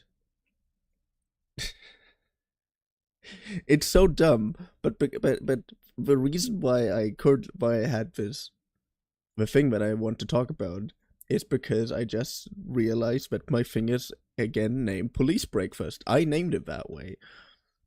And Morris, a friend of mine with whom I'm also streaming once in a while, rarely, but if he can stream and I can stream with him, we're usually streaming together. Usually on Sundays, if it happens. Usually, currently on Sundays, I'm testing out games for Star Labs. Anyways,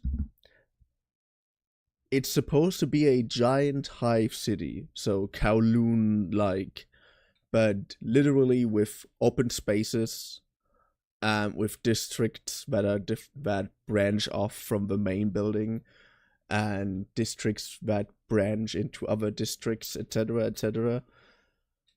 And now I have a reason for why it's so overly complex, and that's just please. Because if someone would commit a crime there, what's the fastest way to get around? Parkour in an area that is so incredibly crowded and full of little alleyways and corridors and whatnot that everything connects. Being able to run parkour and skipping places with too much foot traffic by, for example, running over the buildings to reach a different branch, that would be such a cool reason actually to have this entire world building set up anyways. Because every branch also is supposed to do a few things. Like there's supposed to be a structure behind it, but that's something completely different. It's not even remotely finished. I'm not even finished with the first district, only with like a few streets, but still.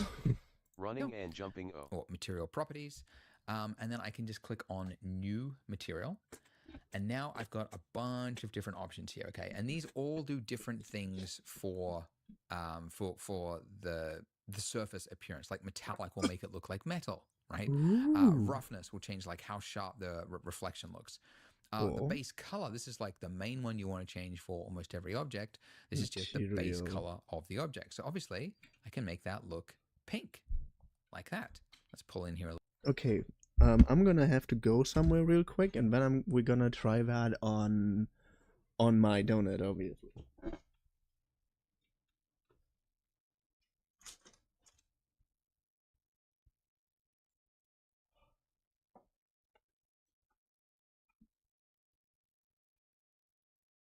TYT.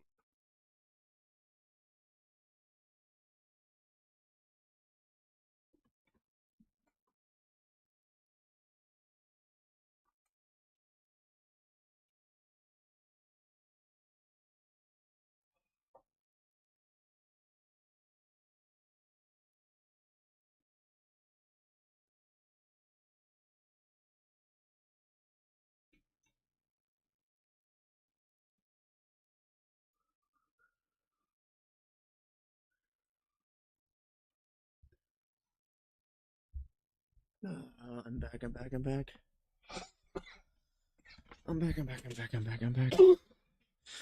Na na na na na na na na. I'm back.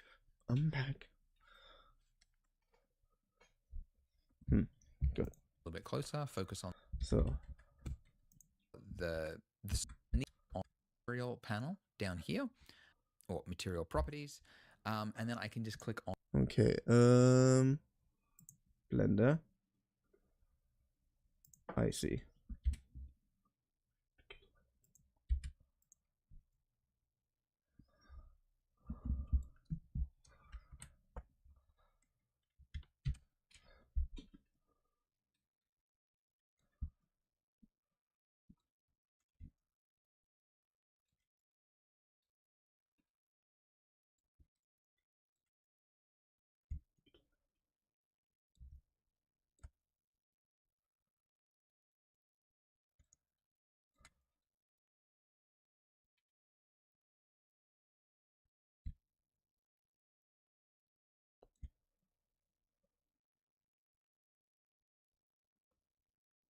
That is almost perfect.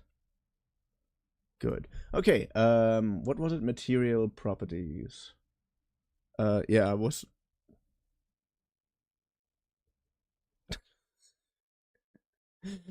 I'm such a weirdo. Okay, oh, there it is. This shading. Knockout for a bit WB.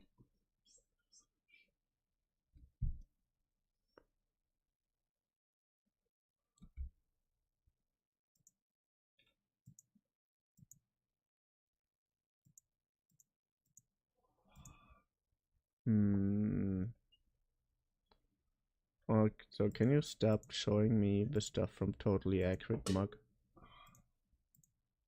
I want the stuff from icing. So...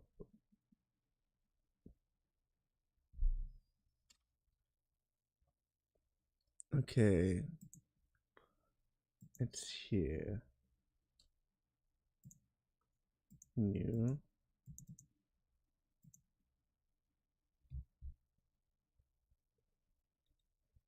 Oh, yeah, good.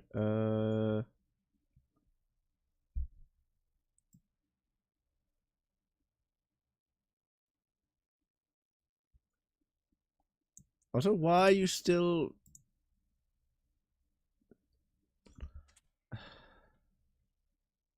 Circle. Heh.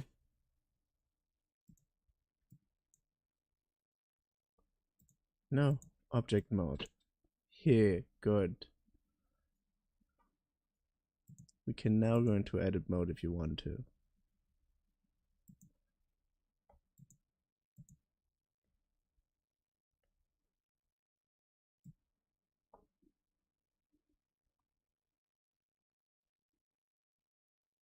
Wait. Now we can do that. No, we can do that. I still don't know why you're doing this. Like, we have to do that here. Come on. Wait. Totally Accurate Mug. I have to delete that stuff first. Good. I see. Good. Material.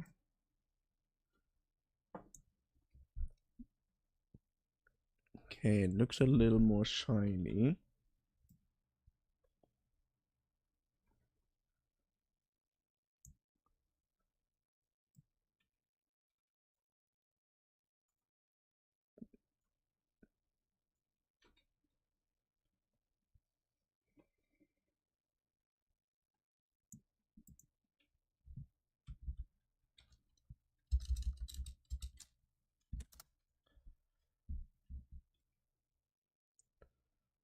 That looks really good. Metallic, I'm gonna make 5. Whoa, that looks very metallic. 0.5.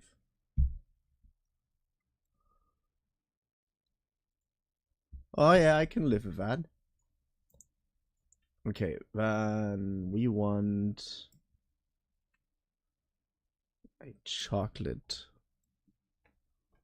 colored one. That looks more like a hazelnut chocolate, but it's not really what we wanted.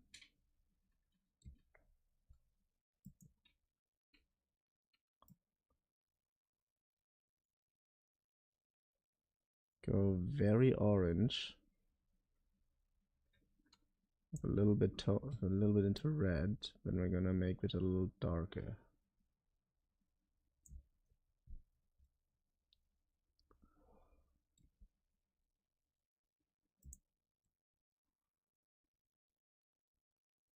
Oh, that actually looks very decent. I need to make it a little bit less metallic though. I'm gonna make it 4-5. Still too metallic. Let's make it 3-5.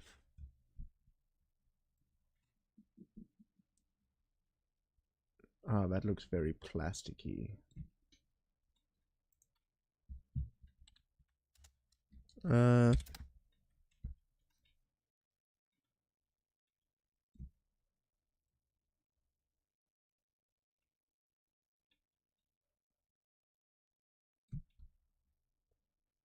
It's bad.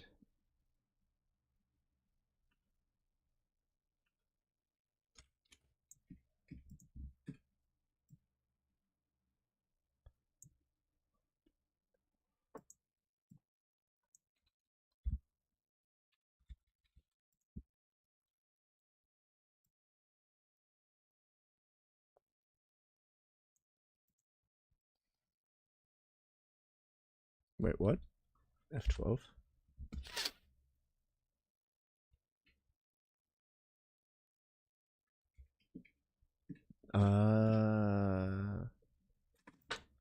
I get it.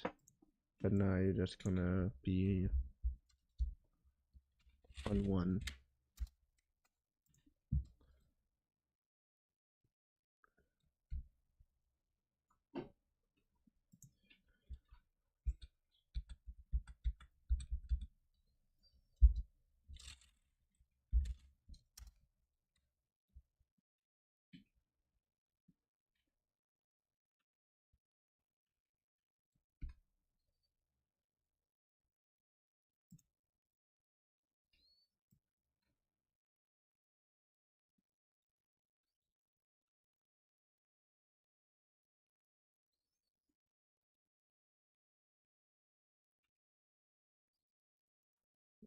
Come on.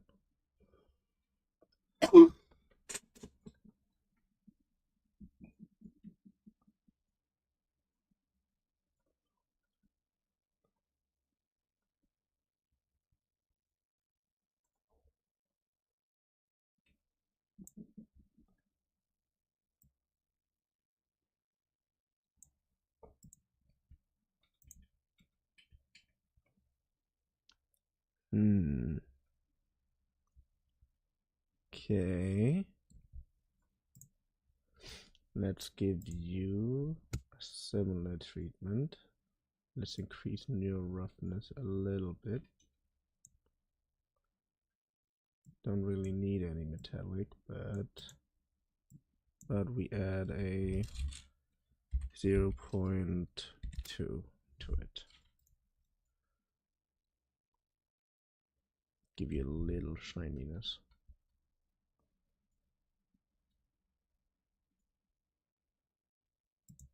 And we're gonna go with a more of a yellow dough color.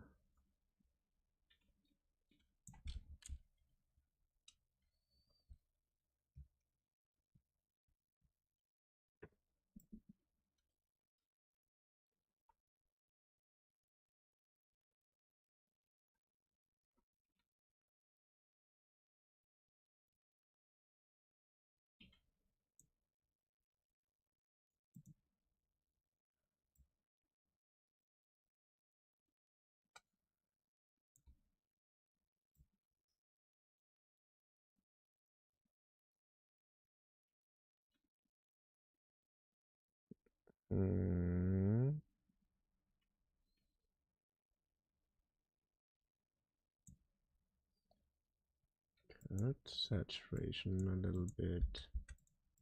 Wait, what have I done making on 2?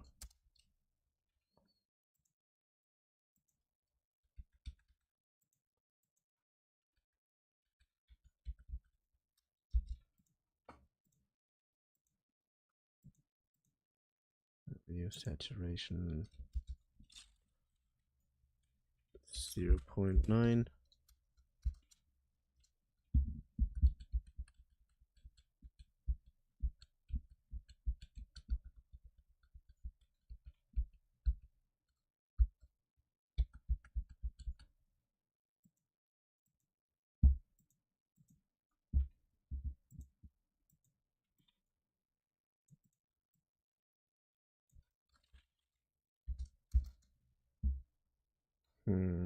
Eight 0.5.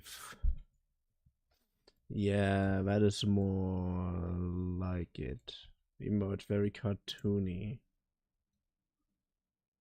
So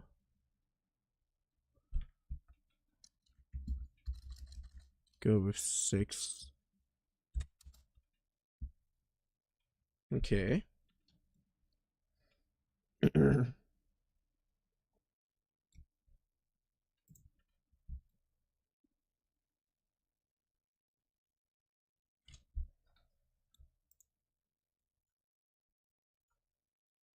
Oh, that's actually kind of nice. I actually like that color. Let's make an F12. Huh, nice. Nice. Nice. Nice. I think I have to make it a little darker, though, just a little bit.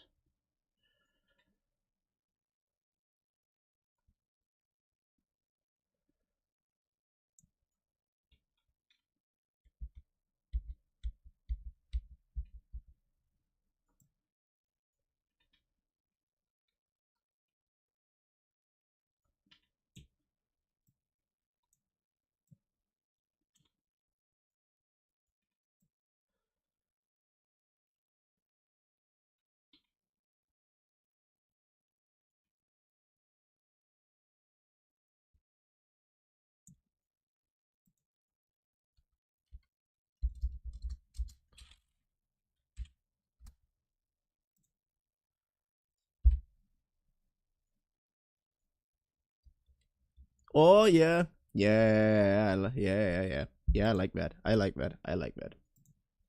I like that. I'm On very new pleased. material. And now I've got a bunch of different options here, okay? And these all pink, like that. Let's pull in here a little bit closer, focus on that, so I can make it look nice and pink. The other thing is it's looking like way too diffuse. It's almost like a chalk looking icing. But if I bring this back, I can make this look more shiny. I don't want to go like too far because then it's like mirror reflection.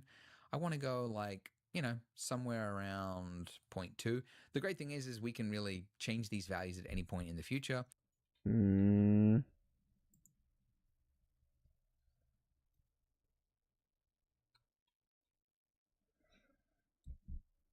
mean, not sure if that is very good. Paying tribute to the guru, I see. Yes, I am.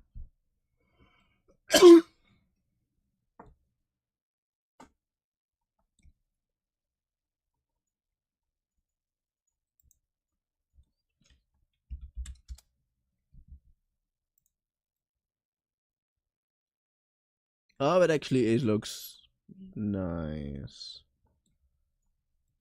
Good.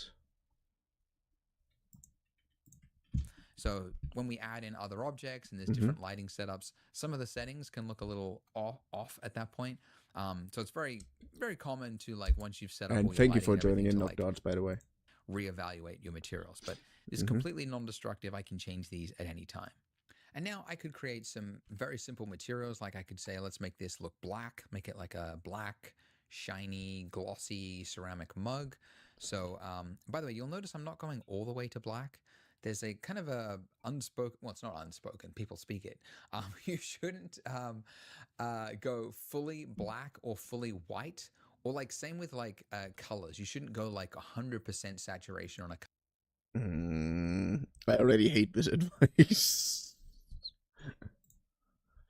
Good. But yeah, you get some added properties. Oh, I finally remembered. I finally remembered what shortcut that was. Anyways, I want to have a white mug.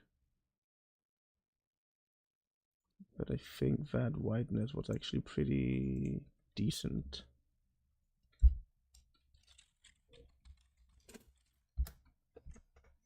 What I need to add is a little bit more metallicness, a little more. Let's make it a 7.5. I said a 0.75.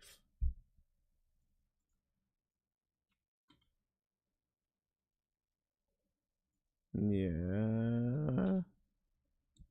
And a bit of. Oh, that's roughness. Nah, that's the wrong thing. 7.5. Yes. And the roughness, I'm gonna go down on.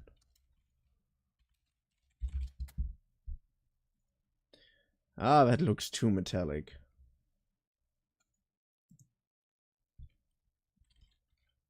0.6. Or honestly, it's not too bad.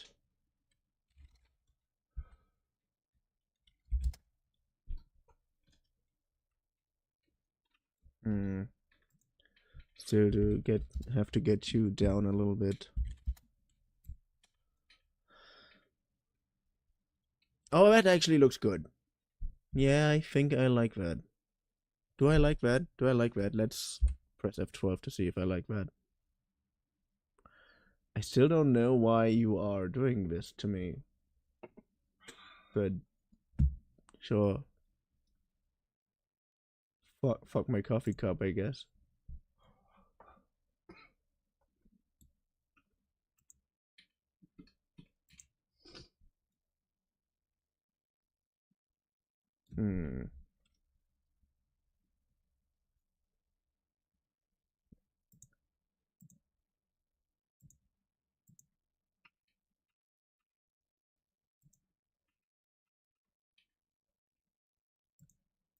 How do I smooth things over?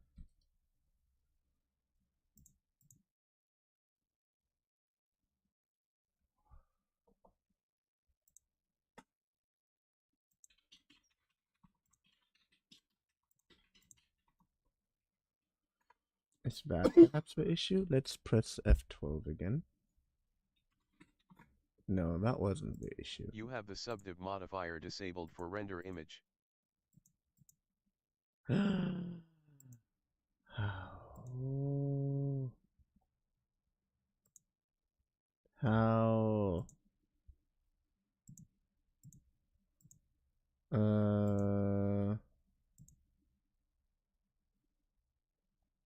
Custom properties. How do I activate that again?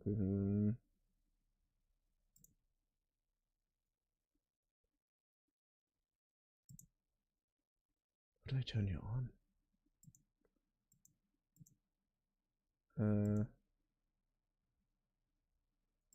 Here, It's on the modifier, press the camera symbol on it. wait, here.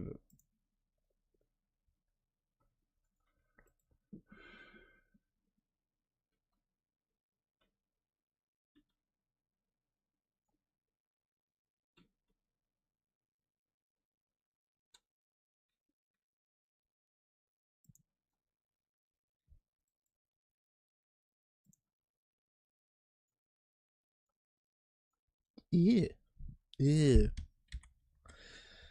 That's not what I wanted. So wait. I wanna find that because my dumb brain is too dumb to do things normally.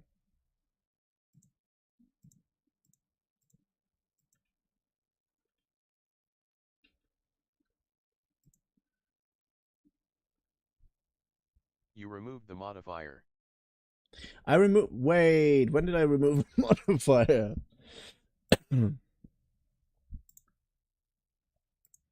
Wait. There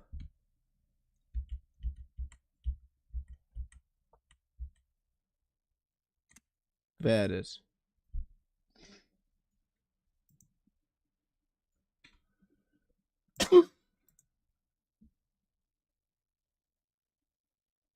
Wait, if I'm now pressing F. No. But if I'm now doing apply.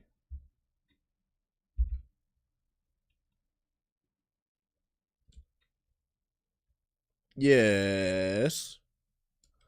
Yes. So, and just to make sure that we aren't doing stupid shit anymore, I'm running around here, try and make everything confused.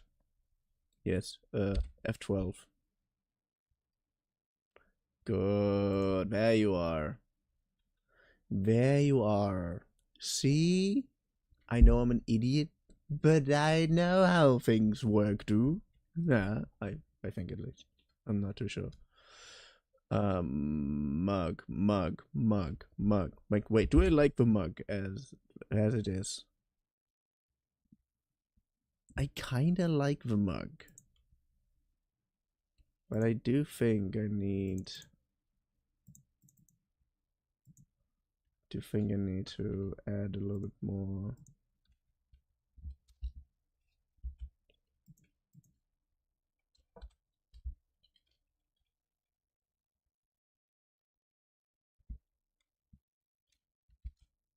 Well, you applied the modifier. If you go into edit mode now, you'll see a lot more geometry.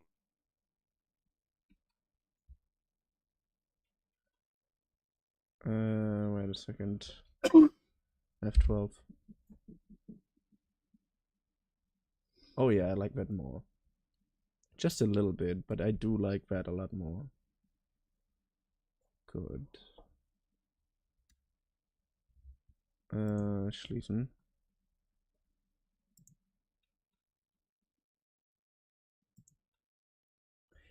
Yeah, that's quite a lot more geometry.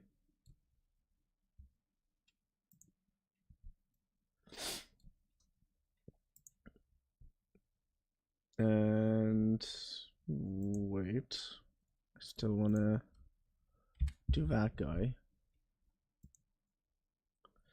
Okay. What kind of plate do we want? Do we want another neutral white? But then, yeah, I kind of think that's boring. Again, we're gonna go with a 40.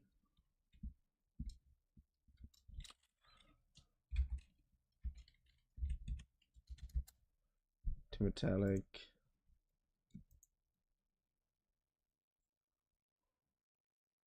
Yeah. Should we make a blue plate? I would love to have a blue plate.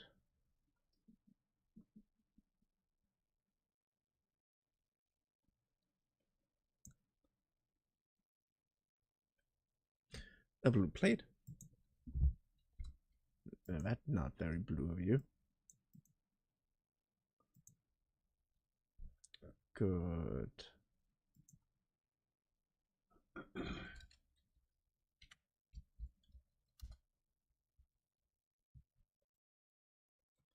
I mean, just to get a rough idea how that would look.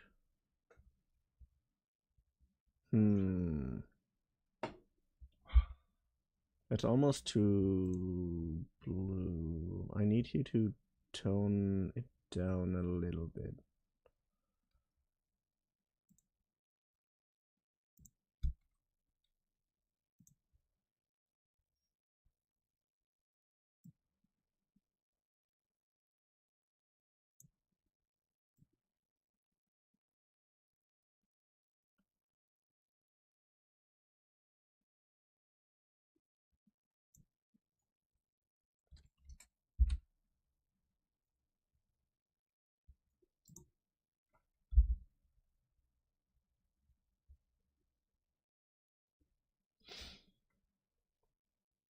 But that thing looks way too plastic-y for some reason, which is not very fun. Also, what do I modify anyway? Subdivide. Okay, let's... Can I duplicate? What's duplicate do? Oh my god!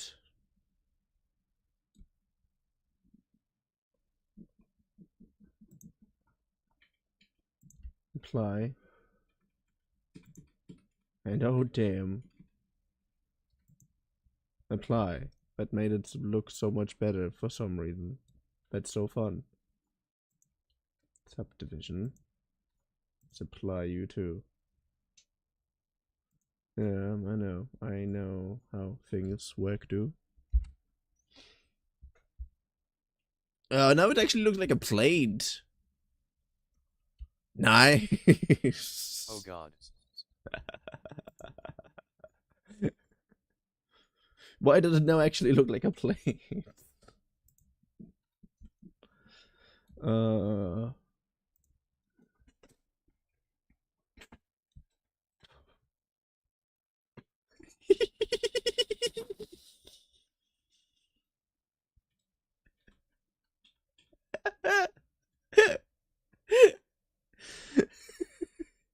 I take it.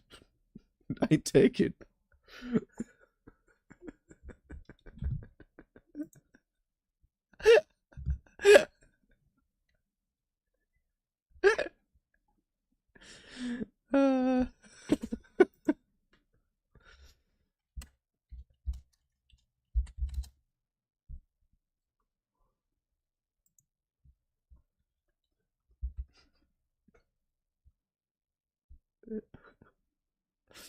Why does it look so good? Like, what the hell? All I That did. plate has a higher poly count than all of Witcher 3. Yeah, that's what it looks like. Color, because things start to... Oh no. I have the perfect color for my cup that is not white.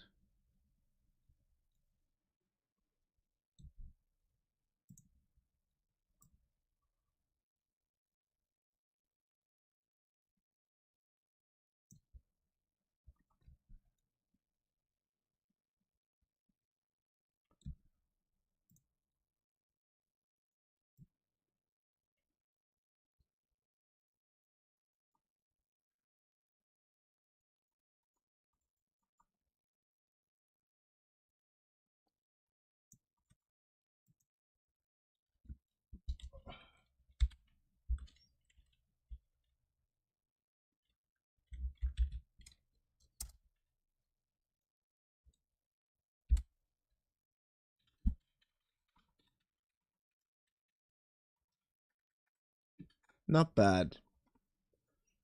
Not bad. Okay, Sebi.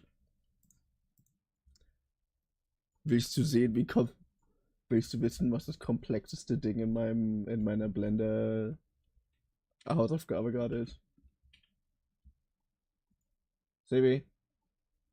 Hm? Willst du raten, was das komplexeste Ding in meinem Blender-Projekt gerade ist? Ein Teller. Ja. Ich meine, guck mal her. Ja. Einfach nur eine massive Now it Sache. kinda look like the kitchen set I played with in the Ich meine, du kindergarten. kannst ja. Du könntest ja. Wie ist das? Ich glaube, Steuerung M. Why would I? Oder was? Ich habe gerade Steuerung M gemacht. Du musst einen Teller auswählen. Der Teller ist ausgewählt. So Das ist gerade das Material. Das ist so eine Edit-Mode, meinte ich. Tab Tab einfach. Tab. Kannst du nicht wechseln? Edit Mode. Edit Mode. Weil du kannst irgendwie Limited Dissolve machen, dass unnötige Vertices entfernt werden. Also, nein, ich fand es nur sehr lustig. Ich muss es Ja. dir unbedingt zeigen.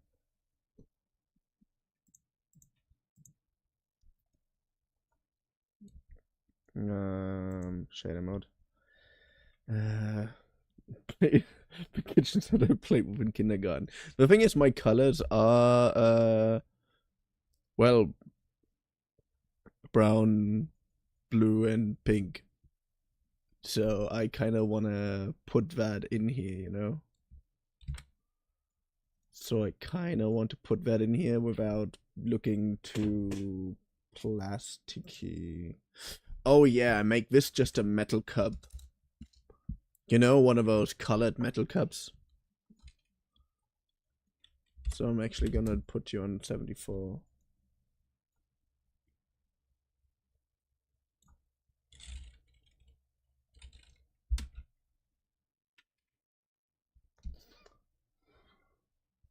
Oh, that actually looks so much better. It looks more like porcelain now. Damn, that's cool. I'm gonna make you to 0.74 as well.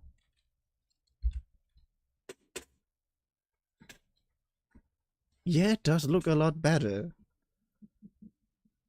Now it just looks like an incredibly colorful Tish set. Oh, damn. That's very nice.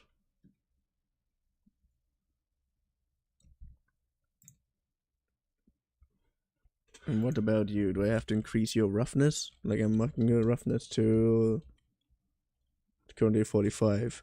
0.60. And that one to 0.75. No, let's press render. No, that looks even more that looks even more fake now.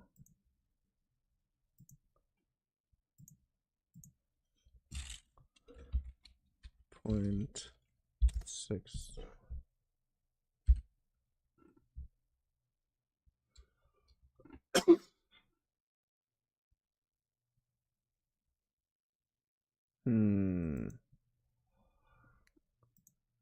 Wondering, should I increase the roughness or should I decrease the roughness?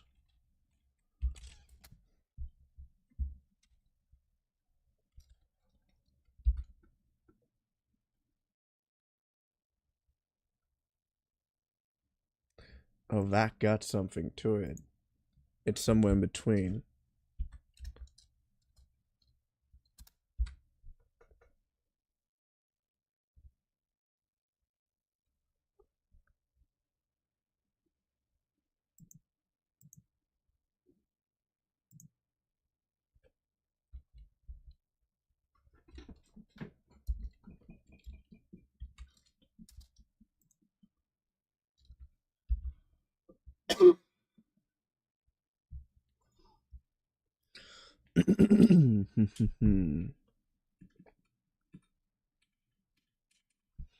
Yeah, you know what? I think that works. It knows actually how to handle saturated stuff and like dark things, but it's still like a general rule, like scientifically created to like emit no reflection, simplifying it. But yeah, so like things will, even a black mug that looks really black to you is probably not entirely black. So it's still, there's Yeah. going to be a little bit of lightness to it. So I'm just adding that in there. The roughness, this is where I can make this, if I wanted this to look like a, you know, shiny ceramic mug, I could do something like that. These are just placeholders, by the way. I'm just using this as an example of how to create very simple materials. The plate here, let's go, yeah, make it go super important light or the sun or something. You can see the light shining through. You can even see your bones through your hand if it's a bright enough light. If you go down here, you want to turn the weight here where it says subsurface. If you go down here, you want to turn the weight all the way up to 1 because this is not the intensity of it. This is just like, apparently this value is supposed to be 0 missing or the 1. entire It shouldn't time. be somewhere in between. To control how much of it is the scale, which is how much, how far into the surface will the light penetrate. And then you can see here, you can increase this or decrease this, and you can see the light kind of. Okay.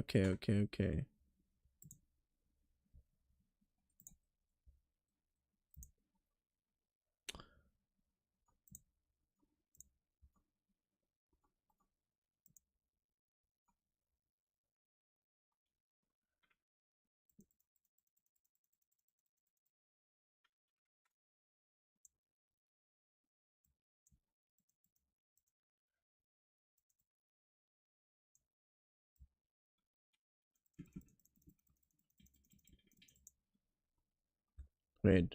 0, 12. What gave you the itch to do the donut?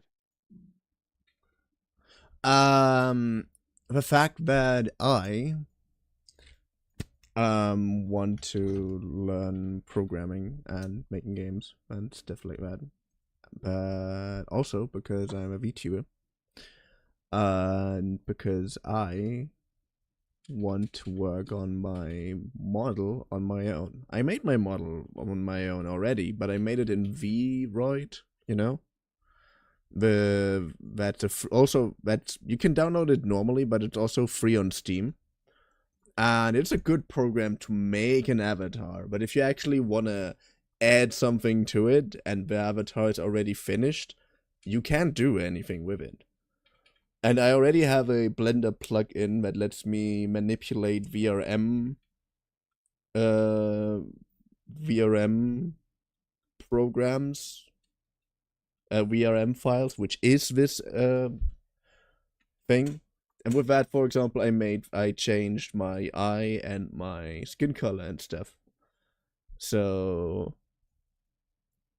by learning this and by doing this tutorial, and by making it a stream thing, I hopefully learn how to do more in it, you know? And that way improve my character, improve my entire setup. And if I ever get good enough at programming, which I'm doing Mondays, or good enough at making video games, man, You're in for a massive ride then. Yeah, I know. I am so hardcore in for a massive ride.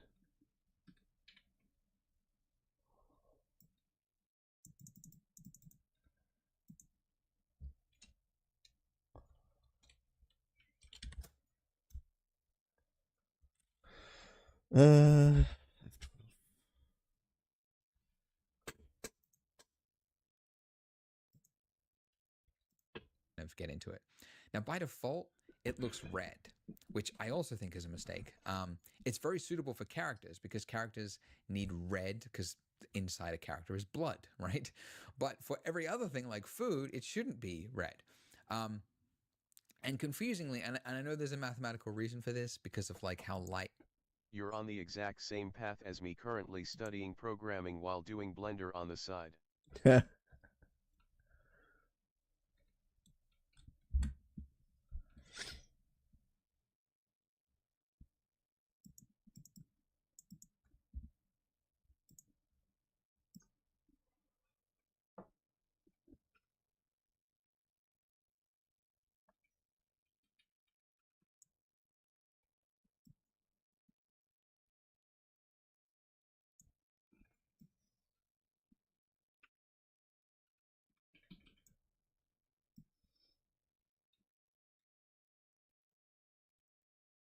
Why is subsurface scaling not working?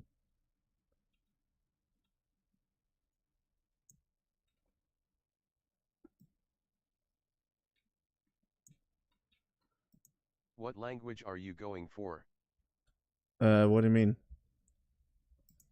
Currently I'm just doing on Scratch and doing some JavaScript stuff next on the side. Not a lot, not enough to actually learn something from it. I should definitely do more. But yeah, I so far made 3 games on Scratch. Yeah. So it depends what game engine I'm going to use when I'm actually trying to make an actual or a more serious game, which I still am not that but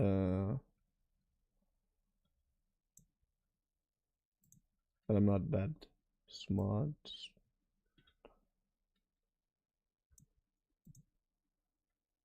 I'm not that thoughtful about it, is what I want to say. I'm not doing the smart thing I should.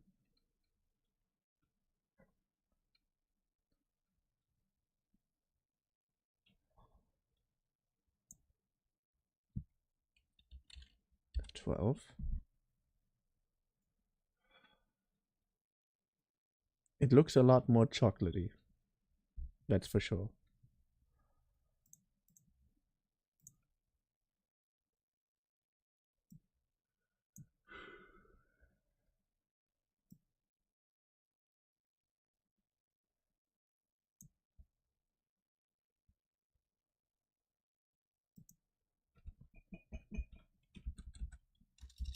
Zero point 0.95. But I was thinking of going with GB Studio first. Unreal, Unity and Godot is free. Could always just install them and take a quick look before deciding.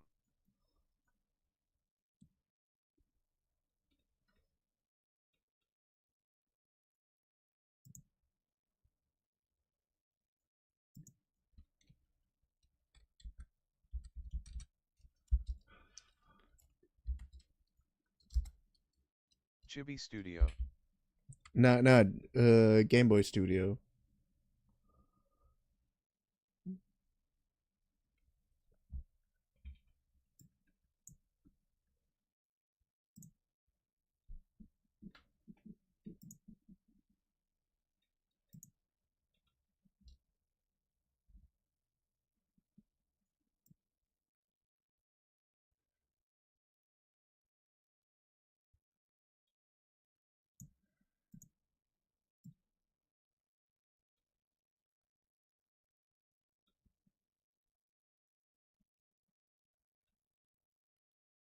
I back. Hello, Lord. What is iCore? And why is that one changing? Not the one that I actually want to change. Isn't that mostly 2D games? Yeah, but the point is that I have that I'm Blue plate. that I'm progressively working myself into the concept, you know? That way I can focus on new and different things every time I'm doing a stream, you know? For example, with the newest game that I made on Scratch is literally just a doodle jump clone. And I still am working on it. I will still do a few things that are supposed to make the game a little bit more unique and more fun, like some obstacles and stuff. Because Scratch, yeah, on Scratch.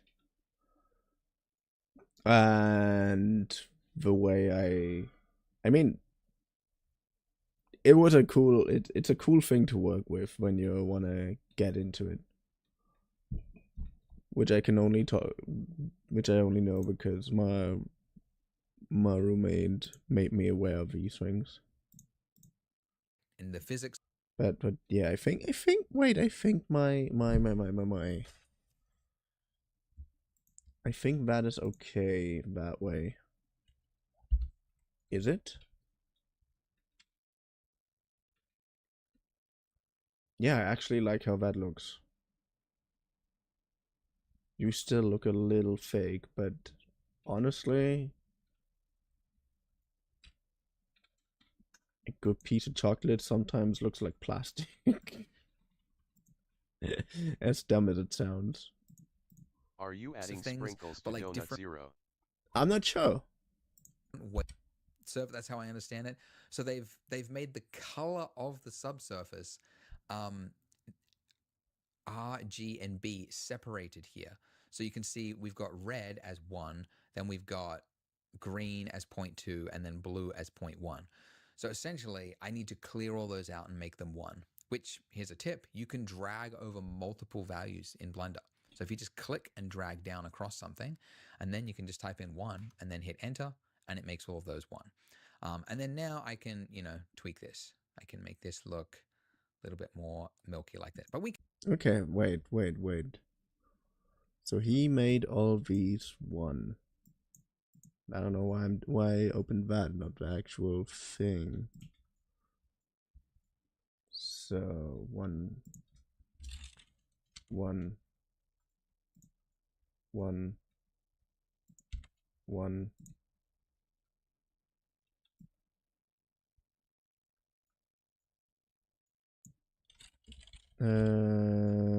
F12.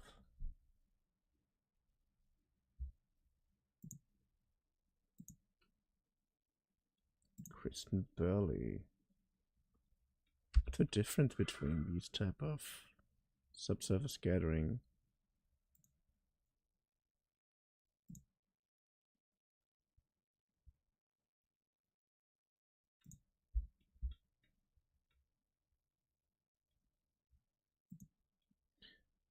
I'm just gonna go with Kristen Burley.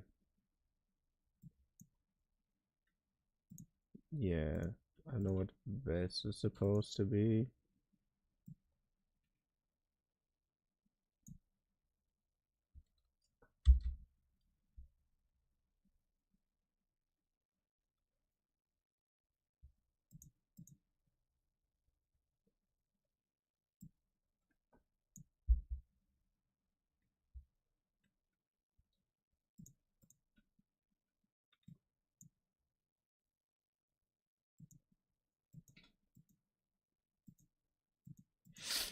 Yeah, I don't really know what that does, so I'm just gonna stay with Kristen Burley. We can adjust those. I'll do the same thing for my one, and then let's just leave it at the default value. But you can see that that's with subsurface on. Actually, let me bring before and after renders. This is how you can use these slots. It's but I'm not using this slot at the moment. I orbit around. If this was a large. Yeah, I know it's a little bit arrogant of me to expect me to know this thing that I needed, but it usually is that way. Even if I can just look it up again. The camera is only going to be here. Doesn't matter about anything except the top surface. So all we need to model is Shift A, plane. That's it. That's our table. I just have to scale it up a little bit, but this is our table. It's actually really common in 3D. If you look at like breakdowns of 3D scenes in movies and stuff, everything is fakery. They're just like buildings are cards. They're just like a plane with a texture slapped on. Or there for the donut plate and cup.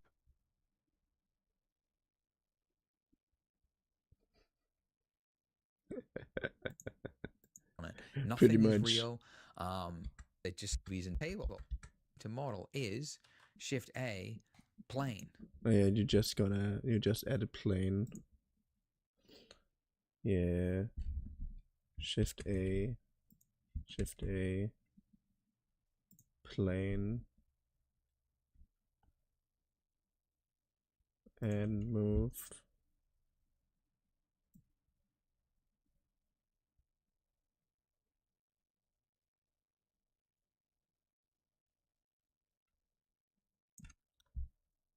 Or not.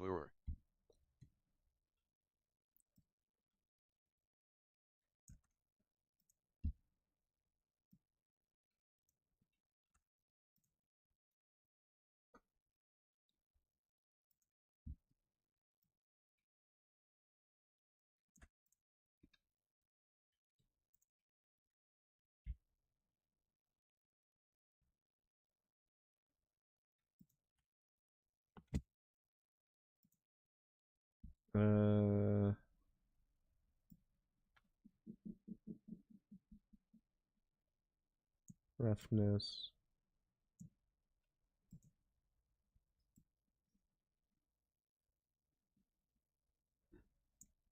Oh no. I have a better idea.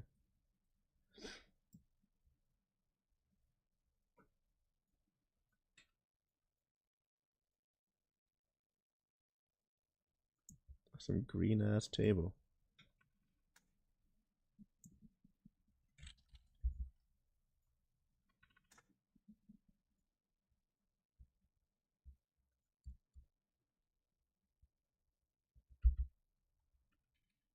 But I want no. I opened it again. No, I didn't.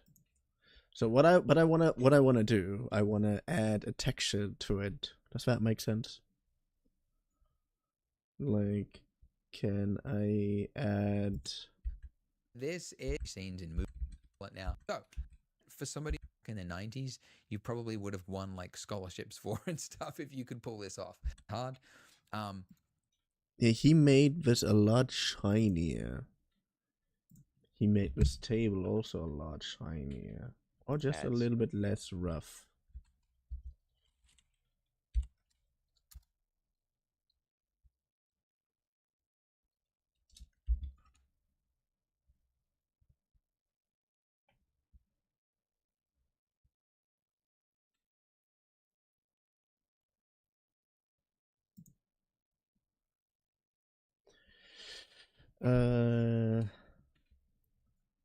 Subsurface, random walk,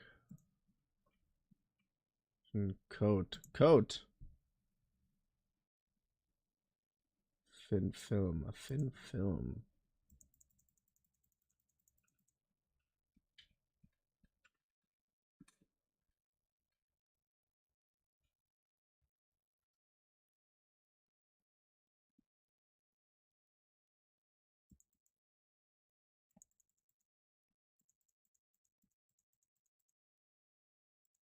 Fuck. Anyways.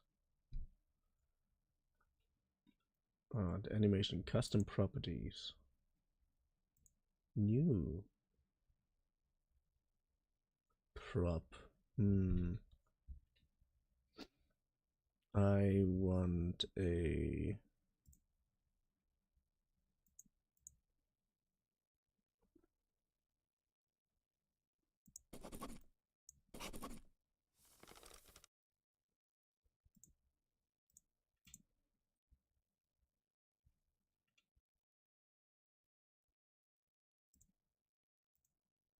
But yeah. Wait, am I not?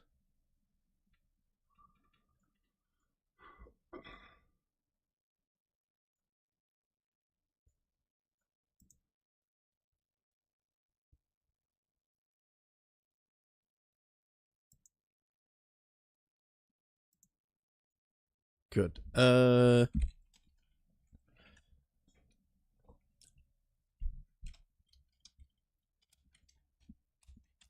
Ja, musste.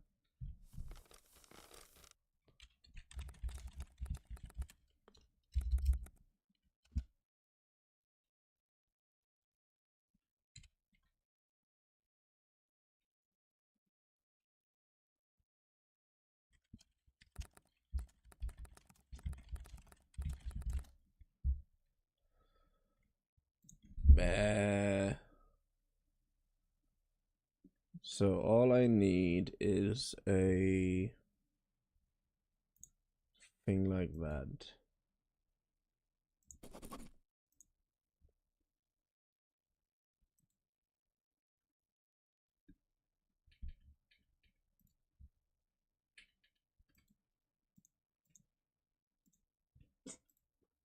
And save picture. Yes. Suck. Yes. So what can I do? Can I texture paint?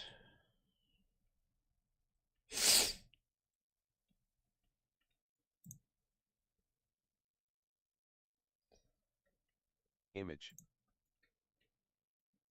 Image. Yeah, I got an image. New image. Huh?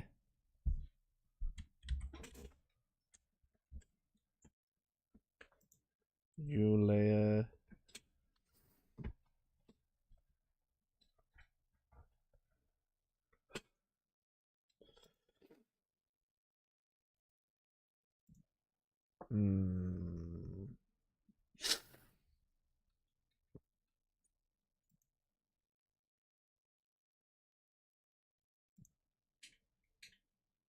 Add a new texture. Huh?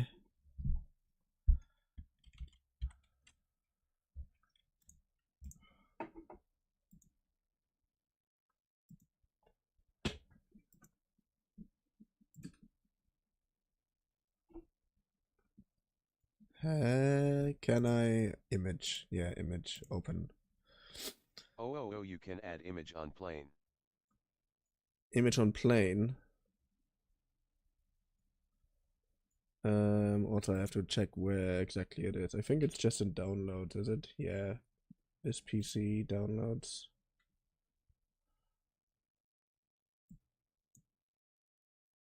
Oh, there it is, downloads. Yes.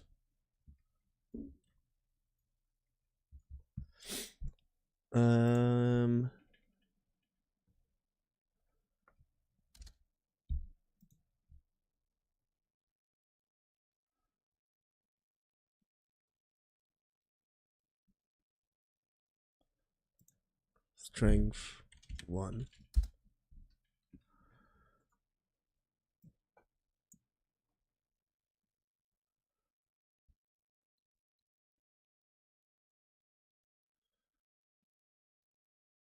You're check if it shows on plane 0.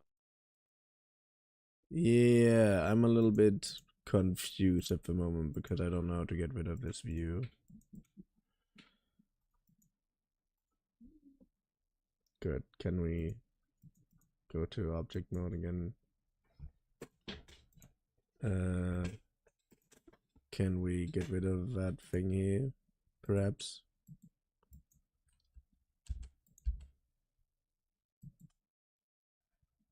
Close area.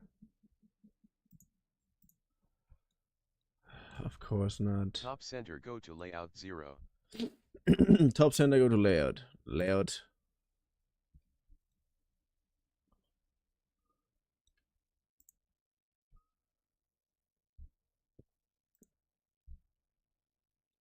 Plane. Add image.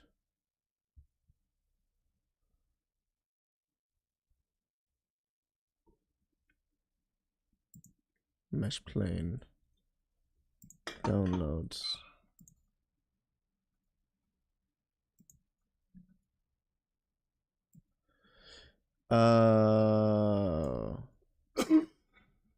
Oh, how can I rotate them again?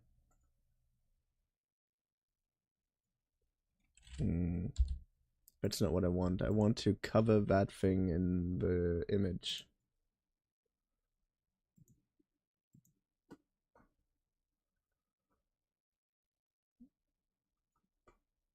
Mode. Edit mode. Face. Press R. R? Yeah, rotate. Good, but I think I should do that.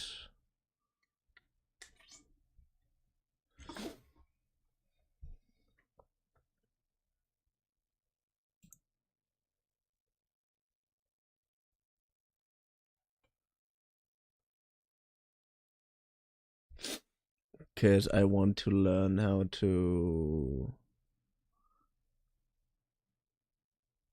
add faces on that thing. Add select view.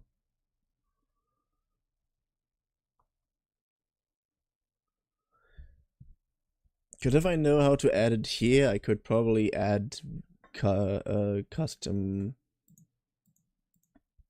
surfaces to anything. Rotation view, transform.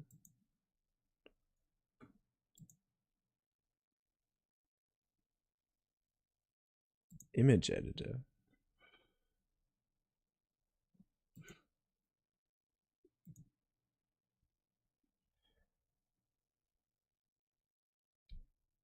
Top center click shading, then add a image texture think is called. Okay.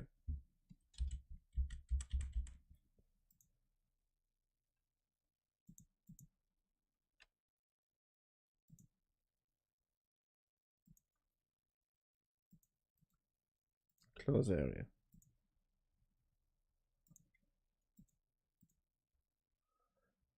What did you say?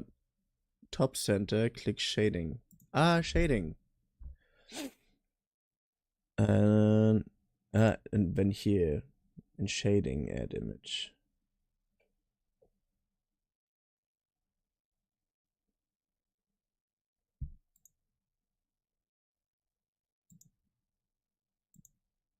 Oh, that is cool.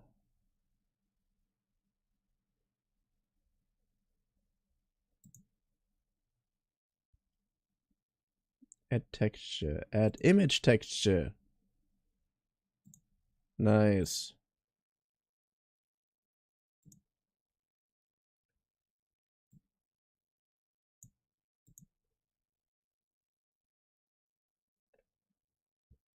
On bottom add image texture and connect to green tab 1 color to color. Oh, cool. Okay, then let's make it F12. I need to size it down a little bit, that's for sure. Good. Okay, modeling. S.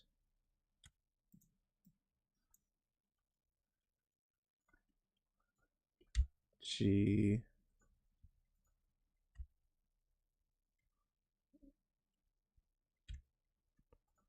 Y and C. I'm not sure how to shrink it and I learned it recently too.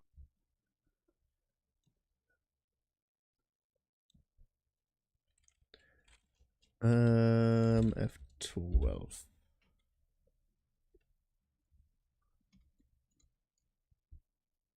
I was trying to do grass blades.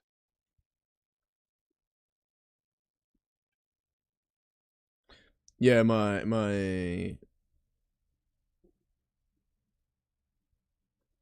stuff still looks fake as hell, but hey, what am I supposed to do? Try better? No? What are you talking about?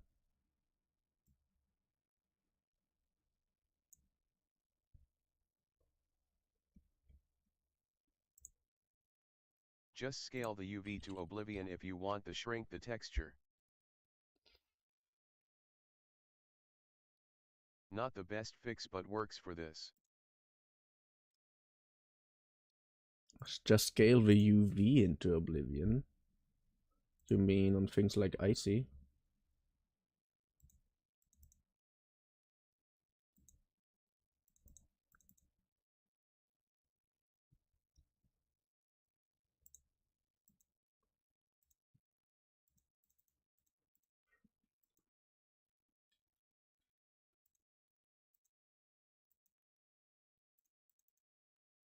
Why is there an animation? I don't even know. I don't even remember that one.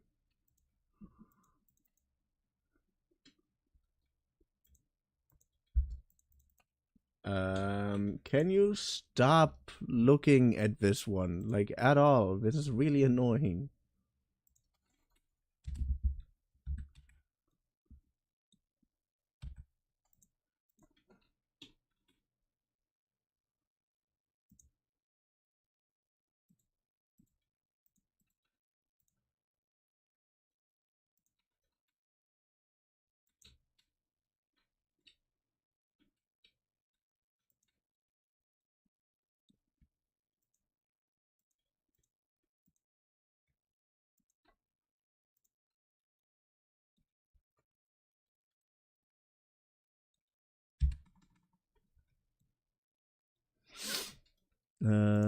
Object mode, UV.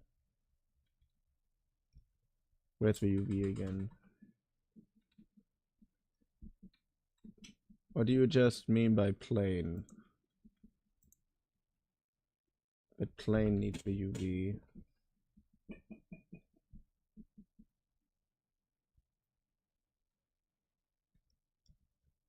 Why am I too dumb for this? AR, diffuse, roughness, no.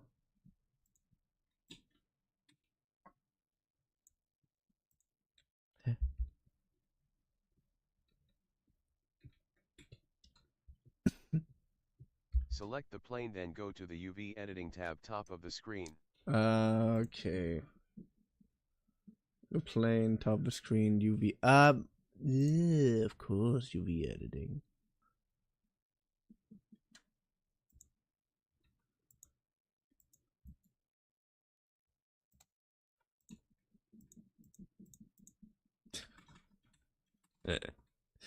Did I just get rid of something that I need?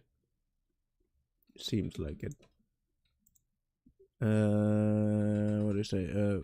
Scale the UV into oblivion if you want to shrink the texture. Oh, of chaos. Scale the UV into oblivion. Yeesh. Wait, what? No.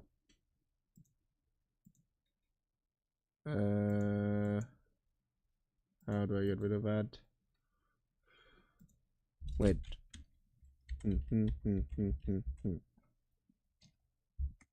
Good.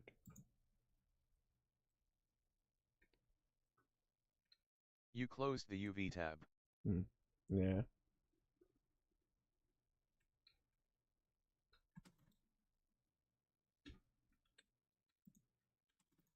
But I can't reactivate. Can I reactivate it? Add workspace, general, UV editing. Good. How do I do this?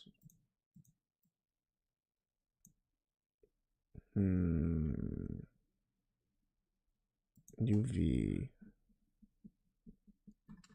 Snap merge.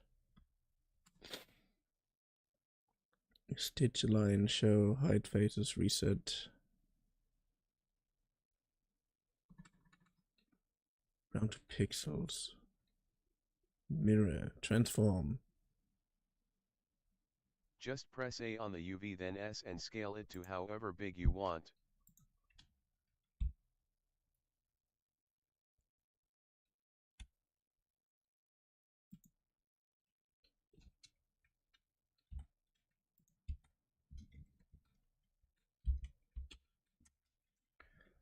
So just press A on the UV. For detailed textures you'll need to learn nodes. Yeah, I get that.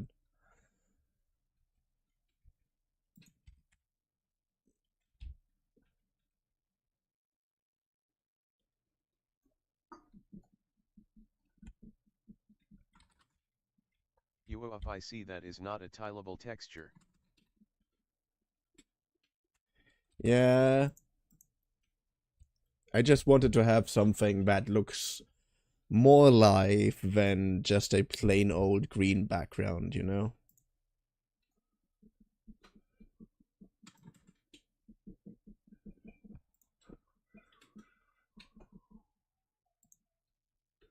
Modeling.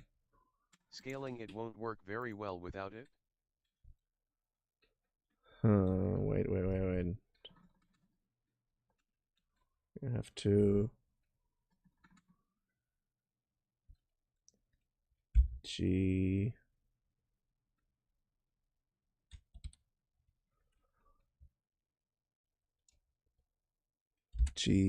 Y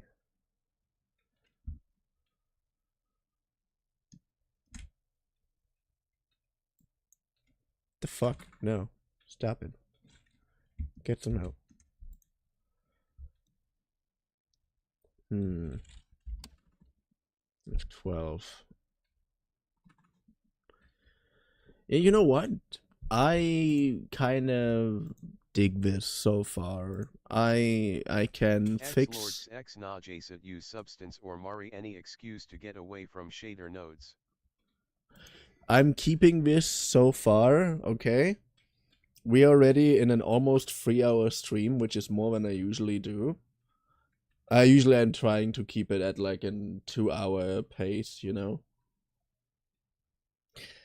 But yeah, this so far looks pretty good. I mean, yeah, I still need to fix up some things in order to make it look better and a little more realistic, because I kind of would like it to look more realistic, you know? But for today, that's enough. I know my brain, and at some point my brain is gonna say no.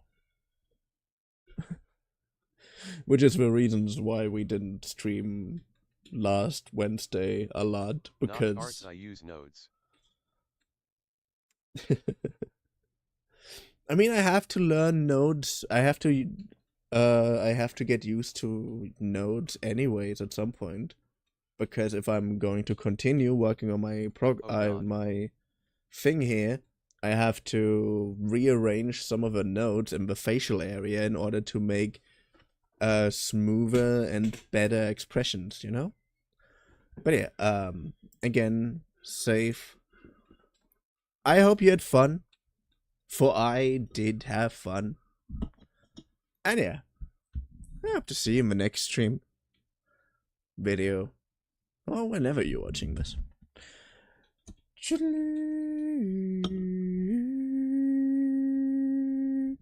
Bye-bye. And thank you all for watching. Like, really, thank you. Very, very, very, very, very, very, very, very much for watching. Bye-bye.